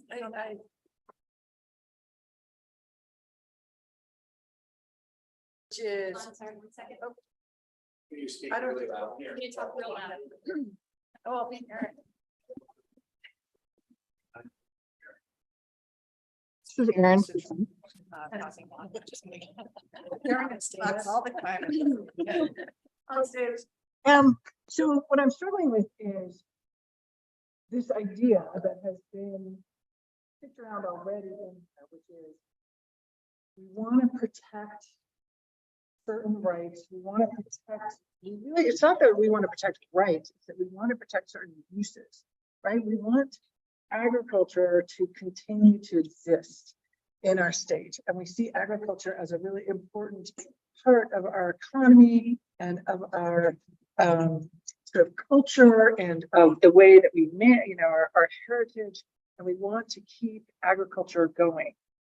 And we want to protect our environment. We heard so many people over the last meetings talk about healthy rivers, and it's so important. Healthy rivers are so important. And of course, we need municipal uses, but we have a system that is based on this idea of use it or lose it. And I'm really struggling with this idea of allowing water rights that are not, and we've already started down this road, right? Many years ago, we started down this road of how do we allow agriculture to lend its individual agricultural users to lend their individual water rights to environmental users without getting 0 years in change cases, without potentially being abandoned, or without suffering those things that are direct contradictions to our prior appropriation system as it's currently set up. So it's like I'm very supportive of keeping agricultural viable, of healthy rivers. We need to do that. And I just want us to work through this, because what I'm worried about is we come up what we think we're like, oh yes, we've gone down this path. It's a good path. It's been working. Let's keep doing this. And suddenly we wake up one day and there's a slew of super rights, and those super rights are for sale. to the highest bidder. And they're gonna be bought by a hedge fund who's gonna flip them to the city at 30% increase. And so are we creating this band of super rights? And I don't know if we are, but I see that kind of as the end potentiality. So just, that's what I'm wrestling with. Like, I'm really supportive of all these goals. Given our system, I think we need to wrestle with some of them. Thank you. You're welcome. All right, we have a couple of more things on our agenda. We need to talk about the presentation at the Water Review Committee next Tuesday. Kelsey and I have come up with a list of talking points that we just wanted to put in front of you to get by off and make sure there isn't anything else that we missed. Kelsey has some words of wisdom for us about the whole process and kind of where we are in that and what she has observed from the task force meeting today. And then we're going to go around the room and just ask you to weigh in like we always do, but kind of weigh in on what you would like to see at that November 9th meeting or what you really don't want to get mired down in on November 9th. So we'll use that round robin to help do the agenda setting for November 9th. So our talking points, which I have here. Do we have these? You don't. And we can, I'm just, they're very quick. We want to let the committee know that this is a great group that represents who it needs to, and that people have been here and have been working hard. We will be coming forward with recommendations, although it is as big a task as everyone thought it would be. The subtask force has been going to have recommendations as well, and we're dealing with some things outside the state level. We'll give them a little information about the process, how many times we've met, that we've had really great public input, and we'll give them some statistics about that, how many people have been weighing in and giving comments.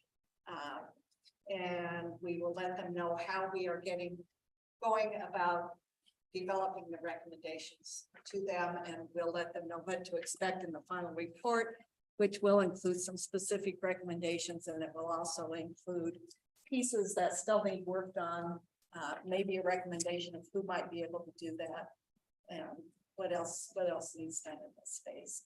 So anything else we need, Steve? Just a comment, actually probably more of a question group.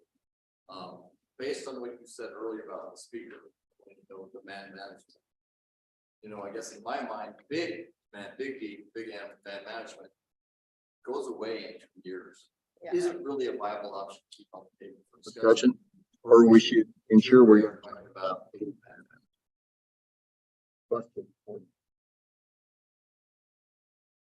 We have asked the speaker to clarify that for that very reason. Good question. I think that's Jackie.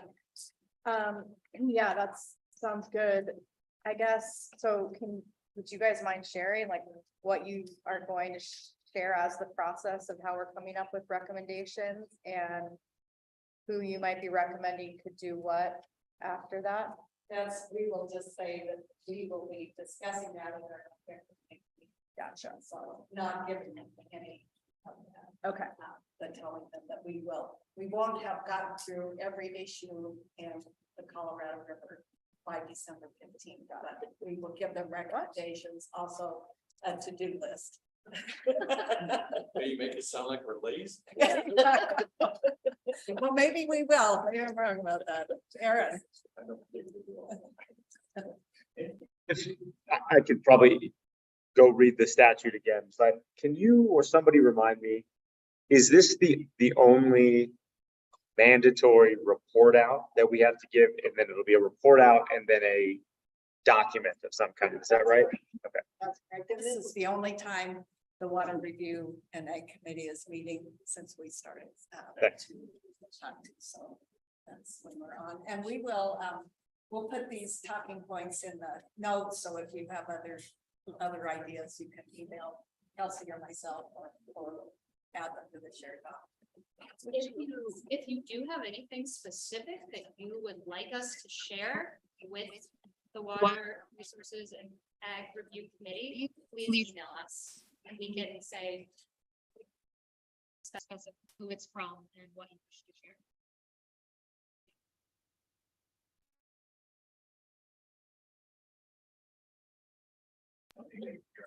Oh. I was just gonna ask when you all, I know there's, I can't remember, there was an agenda, but if you have where you're at in the agenda and you wouldn't mind, Yeah, at 1 p.m. you're at 1 p.m. That's at least what I last heard. We have not seen an agenda yet, an official one, but we were, there, Yep. it's on, okay. Okay, awesome. Yes, there's an official agenda. We are listed from 1 to 1:45 p.m., assuming, as we shouldn't, that they will be on schedule. After lunch, so. Yes, on Tuesday. Yeah, on Halloween. And if it's 45 minutes on the agenda, that's actually a pretty long time for just a readout. I doubt they'll have 45 minutes to get their agendas. But they may want you to carry messages back to us, or they might try to dialogue with you, and I would just ask that you say, or, well, you'll have, you can think on your feet, you know how to do this, but like, bring it back to us. Yeah.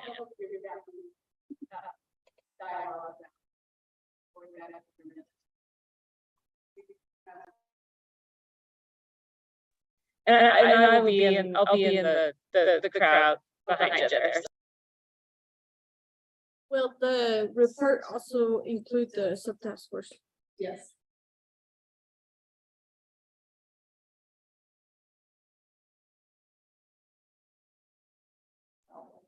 So if there are specific things, I mean, I've been attending your meetings, and so if there are specific things you would like us to say, please send me that language, send us that language.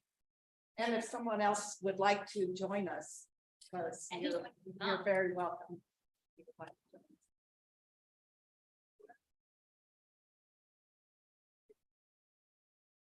Want to drive up again? Yes.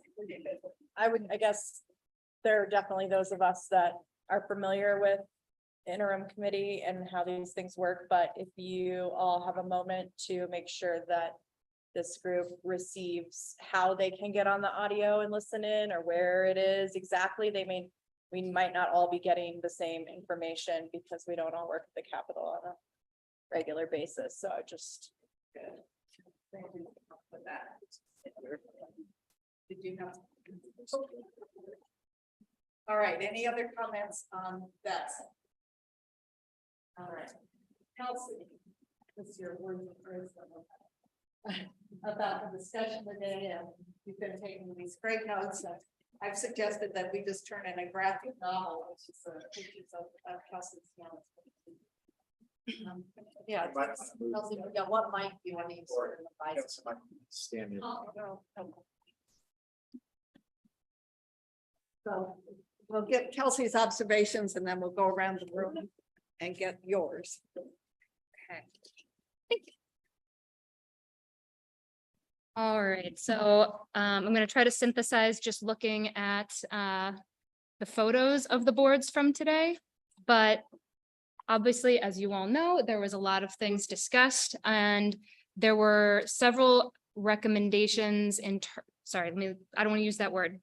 Let me back off that word. There are several proposals for moving things forward for conversation around recommendations. So I'm just going to sum that up real quick. You want to continue moving forward Jackie's the industrial water users proposal. You want to continue talking about that further. You would like to continue talking about shepherding with environmental co-benefits, and you'd like to continue talking about the proposals that Orla brought forward. That being said, the process going forward that Siobhan talked about, if you want to discuss things at the next meeting in any sort of detail and have a conversation about it, language has to be put on the shared document. What we learned from the poll is if there is no language that has been added to the shared document, it needs to just be tabled because you're not able to have an informed, thoughtful opinion, and all of you are very informed, thoughtful people.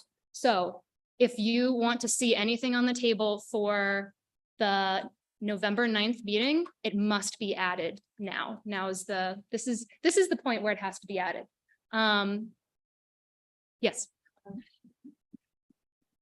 I mean, the Word shared document, not the spreadsheet. Okay. Yes, thank you for clarifying that. The Word document that is called shortlist. I will be monitoring that daily, and I can send you all updates if you would like. That information has been added, whatever you want that makes it the most useful for you. Tell me what that is so that I can make it available to you if you choose to add information. But information has to be added. We are starting to keep, I will start to keep a list of the things that we do not have information about, but that have been mentioned. So we have that spreadsheet, and we're going to keep that spreadsheet, and that spreadsheet in some form will be in the final report, and we'll just say, here's all the other things that we want to talk about. We've had feedback on them. We think these are viable ideas. We don't have time to do it. From the discussion today, there was a lot of talks also about next steps.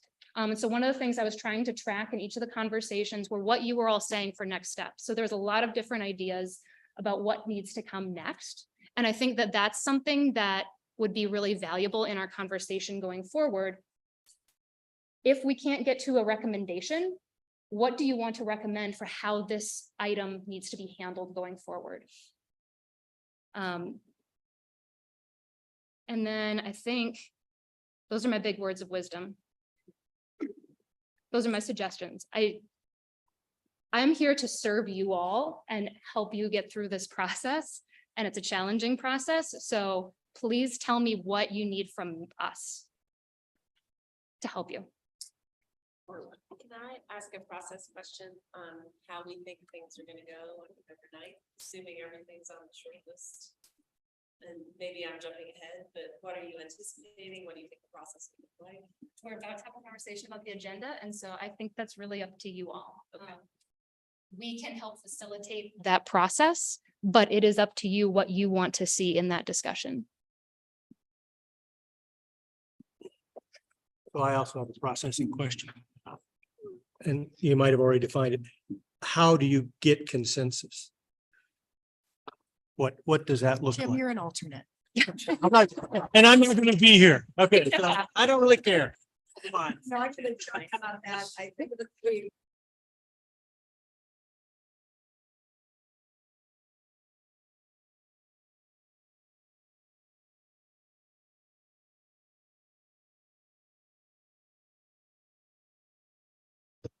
That's Okay. all. Yeah. No such thing as consensus. Majority. Right. And so there may be a minority report. So if, if there's something that is there's 17 folks, and if there's a 9-8 vote, there'll probably be a minority report from the 8 that didn't get it on there. So, yeah. The voting will go happen in December, though. It's not gonna happen November 9th, right? Might. It might. I mean, we've got to get in the rest of the intrastate, and we've got to get interstate on the table with recommendations. I would imagine that we will do like we did today. Do you want to continue to move this forward? We have a virtual meeting on November 16th. Maybe that's the day that we do the final vote for things that move into the report that we're hoping to have ready by December 7th. So any last minute revisions can go in it by December 15th. Yes, all right. Jackie and then Kelly. I was just gonna say, if there is a time where we're taking actual votes, My recommendation, my preference would be that we have that material way in advance. Because I'm assuming a lot of people are in the same shoes as I'm not gonna come and make an off the cuff vote that is going to direct public policy for the end of time. So. Here, me Yes. too. I got the same problem. Yeah. So, and like looking out at that, that's been my biggest, what? Just gonna make a joke. Clearly, you're not qualified to be a legislator. Sorry. I'm too tired to even have a witty response for that.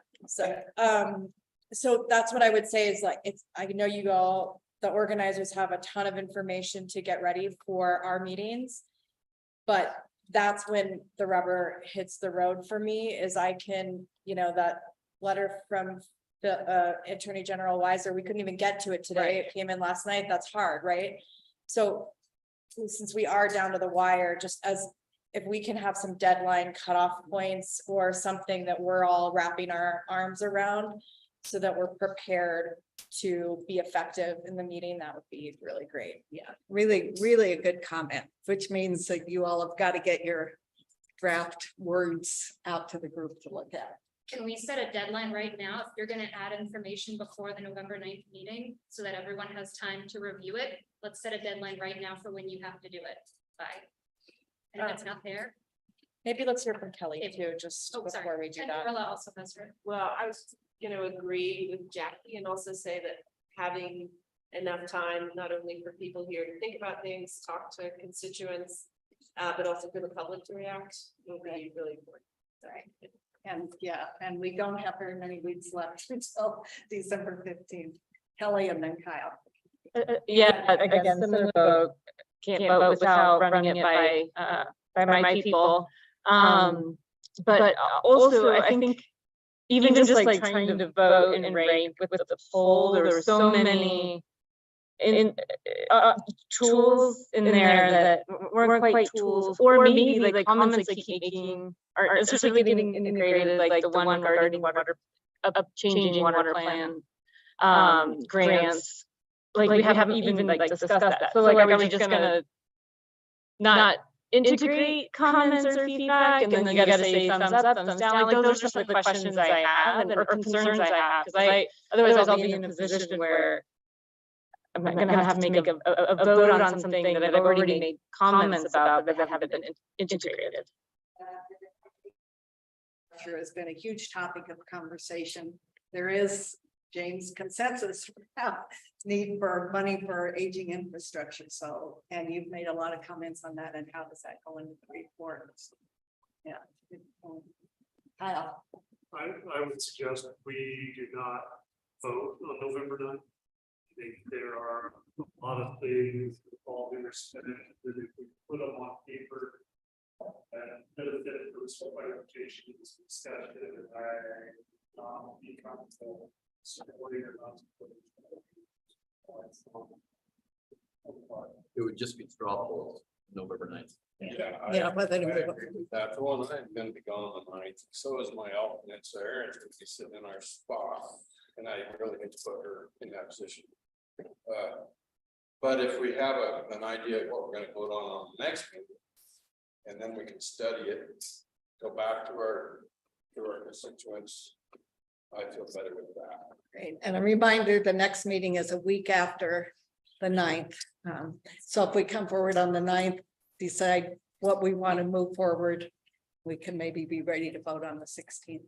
Yeah. So Kelsey's question is hanging out there, your deadline. Voting on the 16th, I'm wondering if, I'm just trying to think through the process because it's going to be tight. I agree November 9th is too early to vote on this thing. And November, so the report's due on December 15th, right? Correct. And so we're gonna be doing a lot of drafting November 9th, right? That's the idea. We Potentially. And November 16th is a virtual meeting. Right? I wonder if it's, and I'm just bringing this up because I'm just trying to figure out like how do we each be able to look at an idea and go back and talk to our constituents or people we're supposed to be representing and say, what do you think? Is this okay? Yes, no, maybe, you know, it should be a yes, no, add or delete, right? And yes, no, or edit, right? And so if we can have that like November for that, can we have December 7th? That's when any actual voting will occur. That would be, so we have that time. I'm just, because it's so quick and it's going to change, right? We're going to come in, you know, people are going to have written ideas on November 9th. And there's gonna be more changes for November 16th based on that feedback. So can we like have that vote on this December 7th for the neighborhood? Right. How fast can you all run? That's for sure. Yeah, I should be ready. Right. I will edit it and put it together. Well, it might sound crazy a little bit. Everybody's idea should be in final format when we vote. So if the final vote is no, we don't want it to go forward, then it was in its best form when we voted. So it's really not that intimidating to have it close to our deadline because we should have already done our hard work. Yeah, exactly. And so I don't mind that suggestion. Yeah, good point. Right, and then the idea, I'm sorry, would be that November is developing it, so it's by the time we get the end of November, this is it. This is what we're probably. Good. Aaron? Yeah. So to be clear, is the idea that by the end, I don't know the second date, November, by the 16th, by the end of the meeting on November 16th, all proposals will be in their final form. Is that our drop dead date, or is it no? Jackie's shaking her head no for people on camera. So that's the question. When is the date? I feel like at some point we need to have final or near final. These are the 6 proposals, and then we have however many days that is to go back to our constituents and say, how should we vote on these 6 things? We can't have, I don't think, if it's going to be December 7th, us kind of flesh. This has been a really good discussion. We can't be fleshing it out. We can make amendments. We can, of course, say, hey, use Robert's rules or whatever we want to do to make amendments to the proposals. But it'd be great to have final or near final proposals. I mean, I think in a form similar to what we have, which is still not perfect. We recognize we're not, I don't think, trying to draft legislative language. We're drafting recommendations. Our recommendation is this. There might be some unanswered questions, but I think we need a deadline to complete those, or we'll be having that conversation until the 11th hour on December 7th.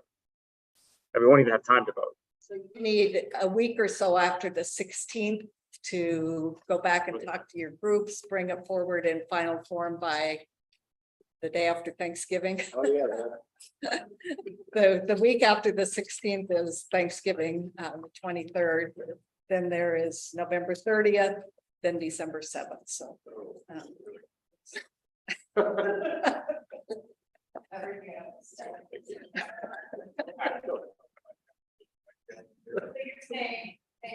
Thanksgiving week of the 23rd? Yeah. Okay, so what if we do like the 30th or if that Monday or Tuesday, we all are responsible for putting the final form into. That'd be the 27th or 28th, would be the Monday, Tuesday. Yeah. I'd say the 30th.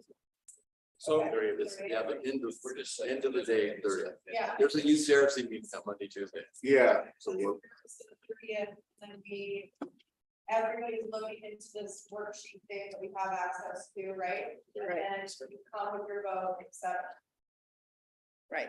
it's And not. then, so every, If you load it up is. so that gives you between November 30th and December 7th to shop the proposal with your groups. So I guess it would be like, we would look for Kelsey to send an email and say, okay, the final document is locked in a PDF. This is what you're voting. Right. On November 3rd. November. Like, we probably send that out first. Good morning. Although on the 7th, I still do think we need the ability to amend. So it's for the Roberts. Yeah, no, but when you say locked in final form, subject to amendment by the process. Yes. On the 7th. Yeah, I mean, like, I'm not gonna go at 5:30. Document on November 30th. Turns out it's quite right. Me? All right, so we've got sort of a draft in here. Did somebody have their hand up? Randy just came on video, so. Yeah, I was just gonna ask to, someone can repeat the timeline, because we were only getting like every other word. I think that all makes sense as far as like the voting piece and everything else, but we cannot leave all the writing until, December 7th. So I think we also need to talk about what the process is, because there's gonna be lots of things that don't even make it to the short list for the voting, right? Right. And we wanna sort of recognize that body of work. And so I think we need to think about, like, look to you guys for suggestions on, like, how will those pieces come together? And ultimately, like, there are things that are gonna get labeled on, some things make the list and some things don't. But I don't think we can wait to put anything in writing about all of that, or it's gonna be really difficult to get.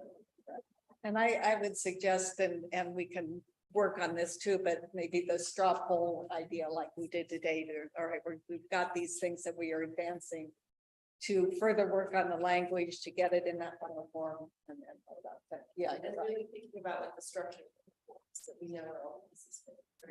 right, exactly. All right, Randy. Yeah, my request was just if someone could repeat the proposed timeline, because we weren't getting the sound quality very good there. Yes, all right, Siobhan's got it.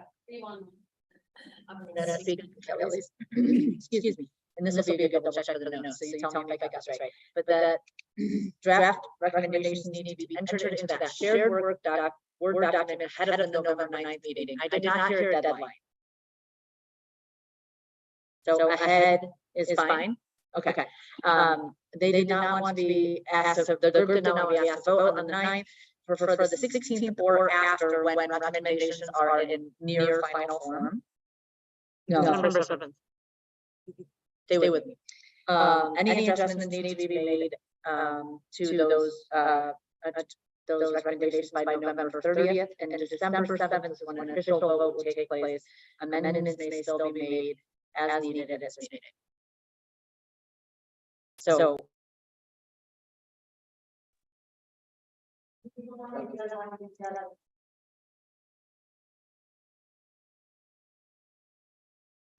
before the night before.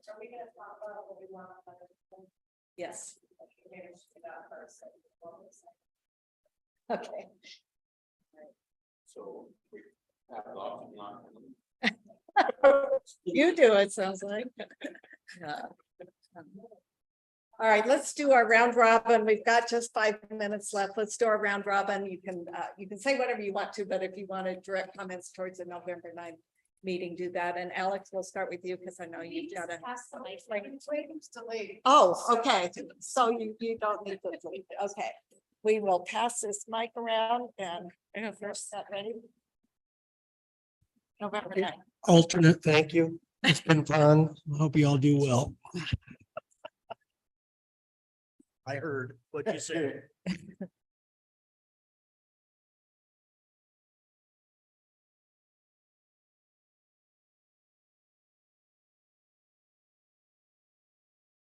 Down flat. You're on green. I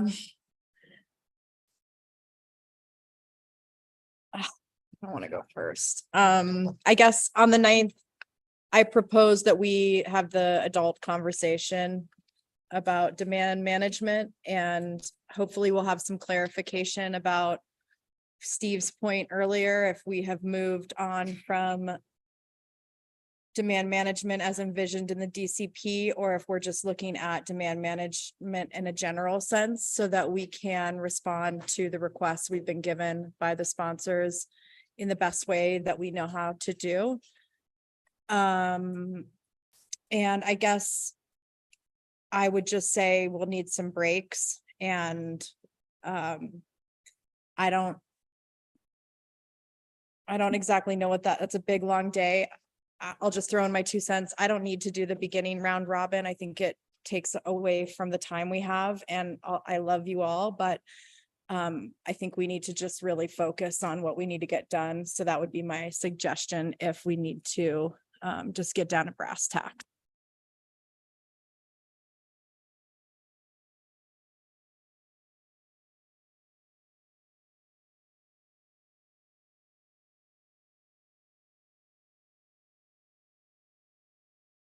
Make it, no, it's green. Okay. I also didn't really want to go second because I'm I think given what we have a lot to do, and it feels like we didn't really talk about the interstate much, and maybe that's okay, maybe that's fine. But I just, it doesn't seem like we have a lot of time to add that in at this point in the process. And so maybe that's it is what it is. I think the process we just laid out is a good process because we'll have a lot to discuss as is. Oh, and I would support skipping the round robin too, just for as a function of time. I thought it was helpful to get to know people. I'll just move over to it. I'm not gonna say much. There's smarter people in here than I am, so I'll just move it on.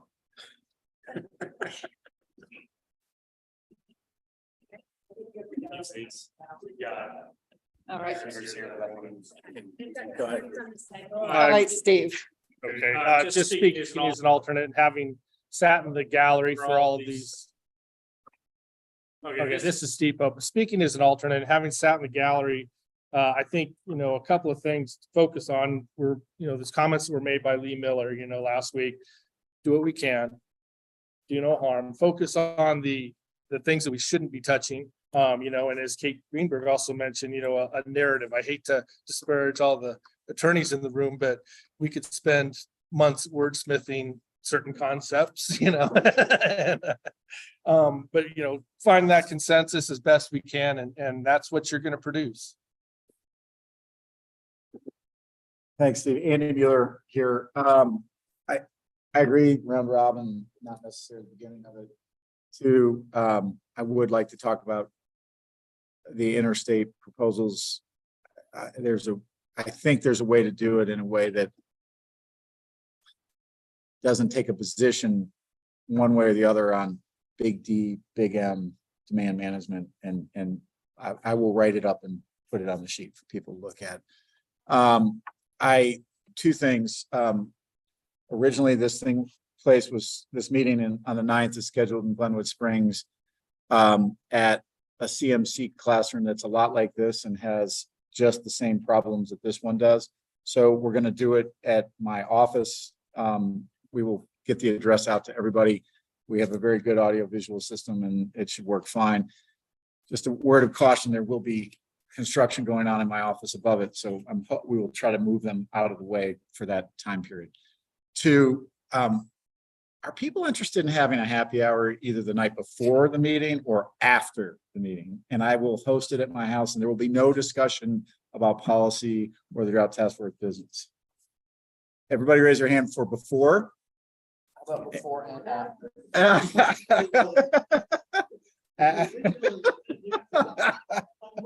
Okay.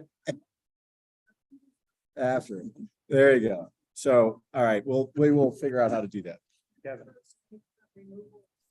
Yeah. I agree with what you said. Process-wise, I appreciate the way we've been discussing complicated topics, and I look forward to us continuing to have adult conversations. And I will sadly miss the happy hour because I'm having to fly in the night before. But one other thing that we did not discuss, and we've mentioned it, was the Attorney General's letter. I think it's worth spending a little bit of time talking about that on the 9th as well. He clearly put some time into it. There's a lot of content that I've barely been able to read, but that should probably be on our agenda in November. I'm okay with where the discussion on process has gone. Just a reminder to folks, there will be another set of recommendations coming from the tribal sub-task force that will get slid into this report. So that's just a reminder to folks. And our last meeting is actually December 8th. So.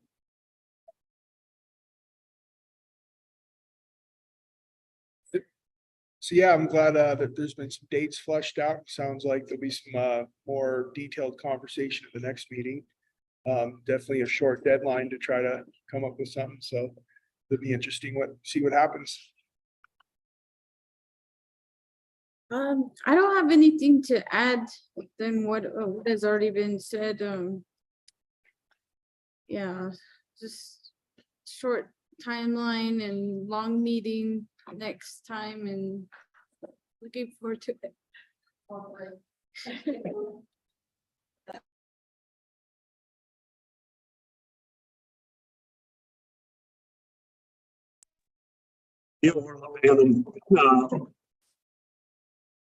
I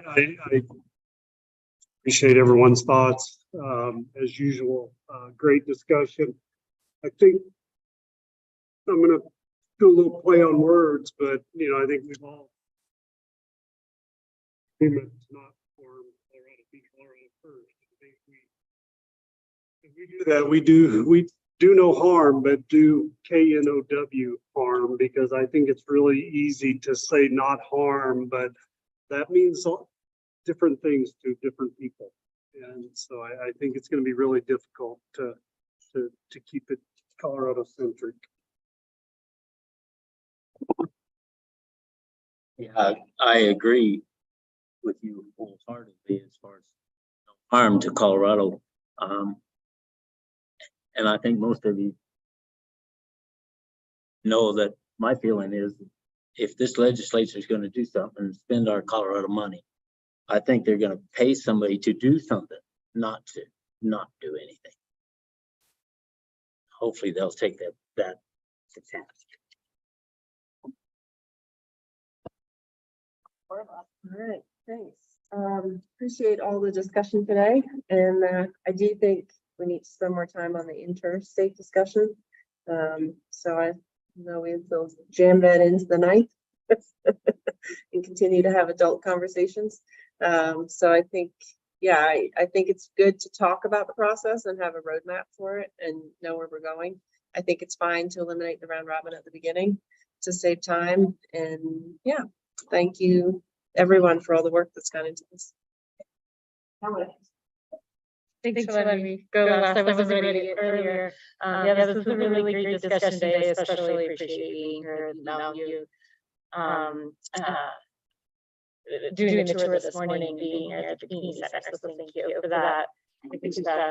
I would say whatever comes out of this, I do think there'll be a real kind of educational opportunity for the legislature, and I hope that our report will, like I said earlier, include a lot of these other programs that are already exist or have existed, but haven't quite cracked the code on how to really optimize the use of them. So I don't want to miss that opportunity, and I hope that part of our exercise on the 9th and beyond is figuring out how to get that information out, not just here's where you need to change that to.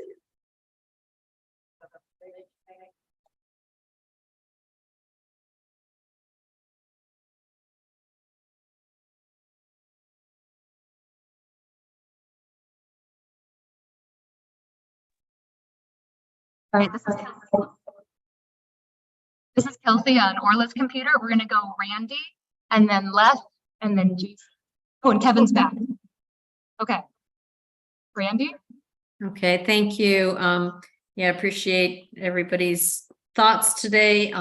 Particularly appreciate the shortlist concept. I think it's really gonna force us to do some heavy lifting homework between now and November 9th. And I would just encourage all of us who enter items onto the short list to, I think, be prepared to really talk through those items, because if we're not going to have any review time, I think it's going to really require some, I don't want to use the word advocacy, but maybe sponsorship to really understand what those proposals are on the short list.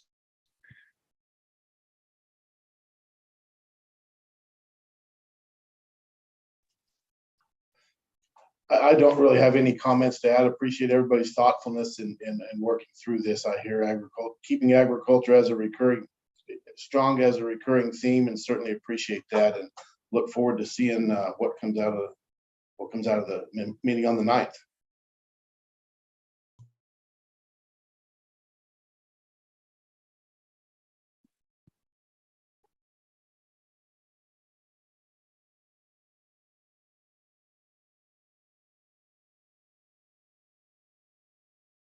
Was that thumbs up for Kevin?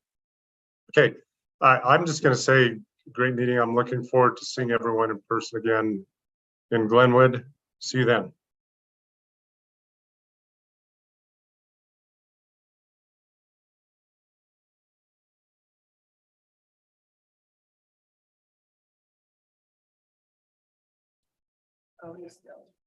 All right. Thanks again to Letitia and everyone who helped you put this meeting together for the tour. We really appreciate that. And a huge shout out to the Langdon Group for making this all work, the room work and the audio visual, and to all of you for being flexible using your computers. So go recharge your computers, recharge yourselves, and we'll see you on the Thanks to our chair. Thanks. One last thing, I am giving you all a deadline, end of day Monday, November 6th, because no one else would, to get stuff on that short list so that you all have time to read it before you come. Does that sound fair? It's not fair at all. Now, end of day is End of midnight. 11:59. Just, okay, just checking. It is 11, actually, and you can even have until 5, you can have it until 7 a.m. on All Tuesday. right, perfect.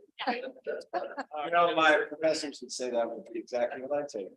All right. Thanks, everyone. Safe travels. Everyone in Spain.